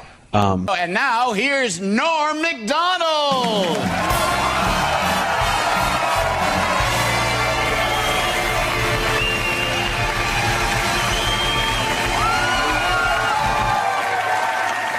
I run into Norm. We're doing press, like, to promote the show. We're doing Larry King together. And Norm and I love Norm, but we kind of fought for the first couple episodes. Like, it was uncomfortable, and then we figured out how to work together. And what are you fighting about? Just like who's going to be the funny one? It's just two alpha males. You know, where he would make a joke and the audience would get mad at him. So I would make fun of him to get the crowd back, and he doesn't appreciate that. So we're like figuring it out. If I go to the ATM machine at night and it's like a white lady getting money out her account, I won't get out my car. When you were at the ATM machine, you were no longer a black guy. You were a human being. That was great. Almost racist, but then you got it right under the bar, Norm. That's why I love you. Keep it going for DC Urban. You're doing a great job, DC. And so we're backstage at Larry King, and he's like, I don't know how to promote this thing. I don't know what to talk about. So when I talk about these comics, and I go, no, let's do this. Let's say that we had this horrible rivalry, and that we hate each other, and just talk trash about like things we would do to each other backstage, and like all these how much we hate each other. He goes, that's great. Let's do that. That's really funny. And I'm like, all right, great. So I go around for weeks. And I'm just throwing Norm under the bus, talking about how much I hated him and what an awful person he is. And Norm has completely forgotten that we've made this deal. Norm is just talking about how nice I am and how funny I am everywhere we go. And he still hasn't brought it up to me, but I can't think he's happy. I can't think he's happy that I'm just... Regarding Norm, you know, both of you guys have definitely different styles, but both of you, I think, have a real cerebral approach to your craft. And I'm just wondering, from you coming up, what did you learn from a colleague like Norm MacDonald? You know, he wasn't my colleague until just recently, so coming up I couldn't really learn anything from him, but I learned from watching him on SNL when he was on Weekend Update of just that, believe in your joke. And if the audience doesn't get it, you still need to believe in it. You know, like, not every joke has to hit. You don't want to be a crowd pleaser. You want to be a great comedian. And Norm seemed to always be going that way. So I always looked up to him, always loved him, which is why meeting him and getting to work with him was such a huge disappointment. I can't think he's happy that I've just been like... What happened that night on Larry King? We weren't on together. We weren't on together. No. Oh, it sounded like you guys were going on. He was like, I went on first, and then he went on second. So I went on and like kind of trashed Larry him. King. He did it when I was on SNL. Oh yeah. For my money, beets are the best vegetable. Hello. He said his favorite Larry King story, and I still think this is hilarious. Is someone's talking to Larry King, and Larry's like, "You lost your son, right?" And he goes, "Yeah, I lost a child." And Larry King just goes, "Paul Newman says you never get over it." Like, that's the only way he could relate to someone who lost a child, was what Paul Newman said once. Like, the guy's just completely out of his mind. I don't regret doing it. But, like, now when that I'm watching it, I'm furious. And they don't seem to mind that I'm furious in, like, a funny way. Like, I'm still promoting the show by going and, like, slamming it and talking about how great I am and how much better I am than everybody else on the show. You know, they really don't care. Like, I don't know if you've seen my Twitter.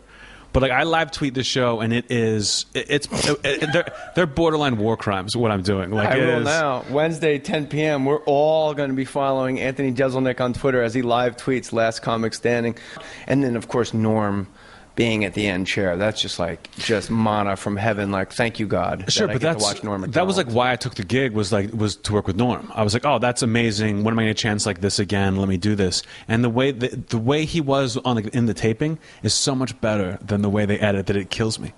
Like, why? Because I think he's really good on the show. He's really good on the show. Constructive advice. He's good, but it was fascinating to see him like unfiltered, especially when they took out all the bad comics. Some of the funniest stuff on that show is when a bad comic comes up and the judges trash them. I'm trashing them. Like, that was really fun, and that's all gone. They didn't want to embarrass anyone. So it's like the one reality show where they don't want the drama.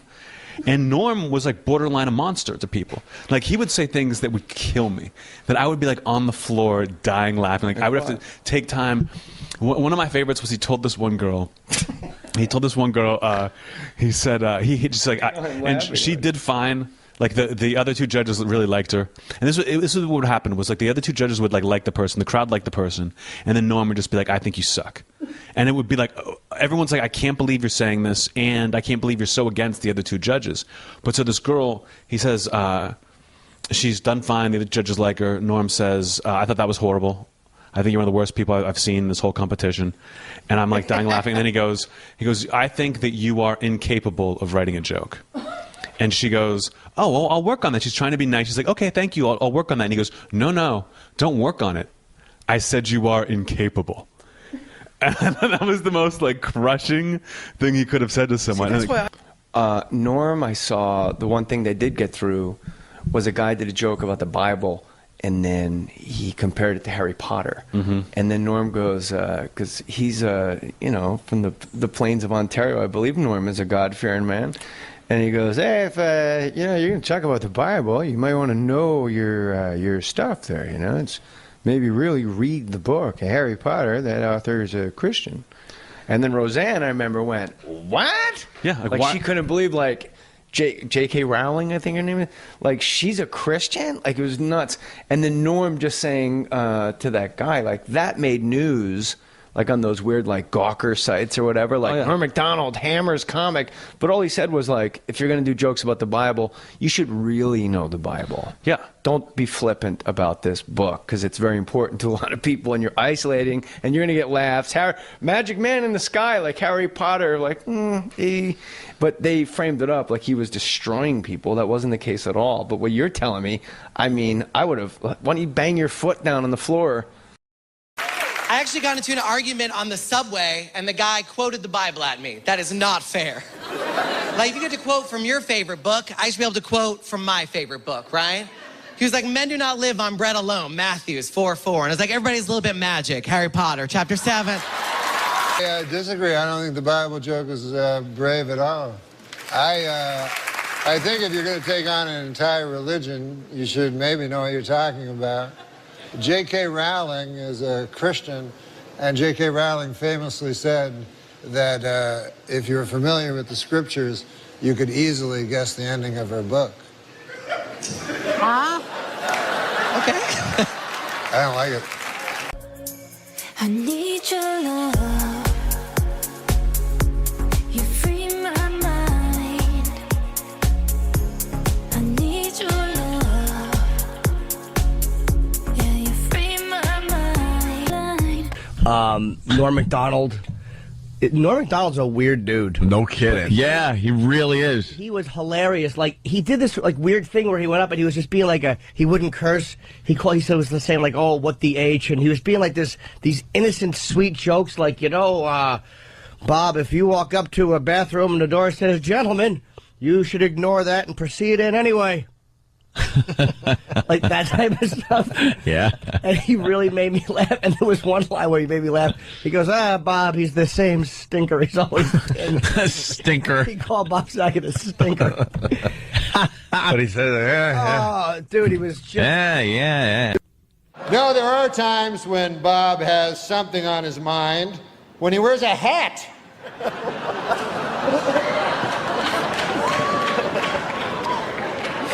But no thoughts at all, just a hat.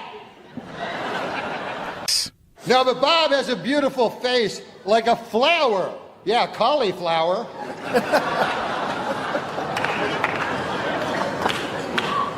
No offense, but your face looks like a cauliflower. And Bob is not very worldly.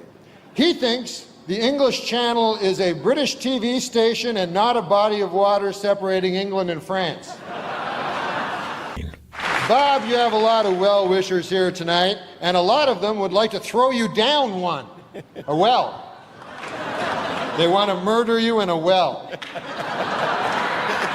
Seems a little harsh, but apparently they want to murder you in a well. It says here on this card. And Bob isn't the biggest sports fan. I don't think I'm telling any tales out of school. I took him to a ball game, and he came toting a double-barreled shotgun. You remember that? I said, what the H is that for? Bob said, I heard the Lions were playing the Tigers. You remember that? Yeah. Do you worry when you're in the audience at the ESPYs that somebody's going to make fun of you? Absolutely. But I think athletes, for the most part, have pretty thick skin. I think so, too, And yeah. but I think it's different, Jimmy. If I make fun of an athlete, at least I've kind of been there. When they get made fun of by, like, a unathletic comedian, it's kind of different. Right. You know, like I'm trying to think of some examples, but... Yeah. But like someone... Norm MacDonald. Yeah, right. Like a Norm MacDonald, for instance. Not you. Yeah. I was not talking about you.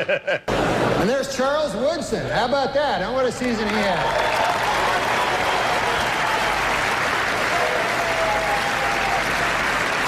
Great, man. He became the first defensive player to win the Heisman Trophy. And congratulations, Charles.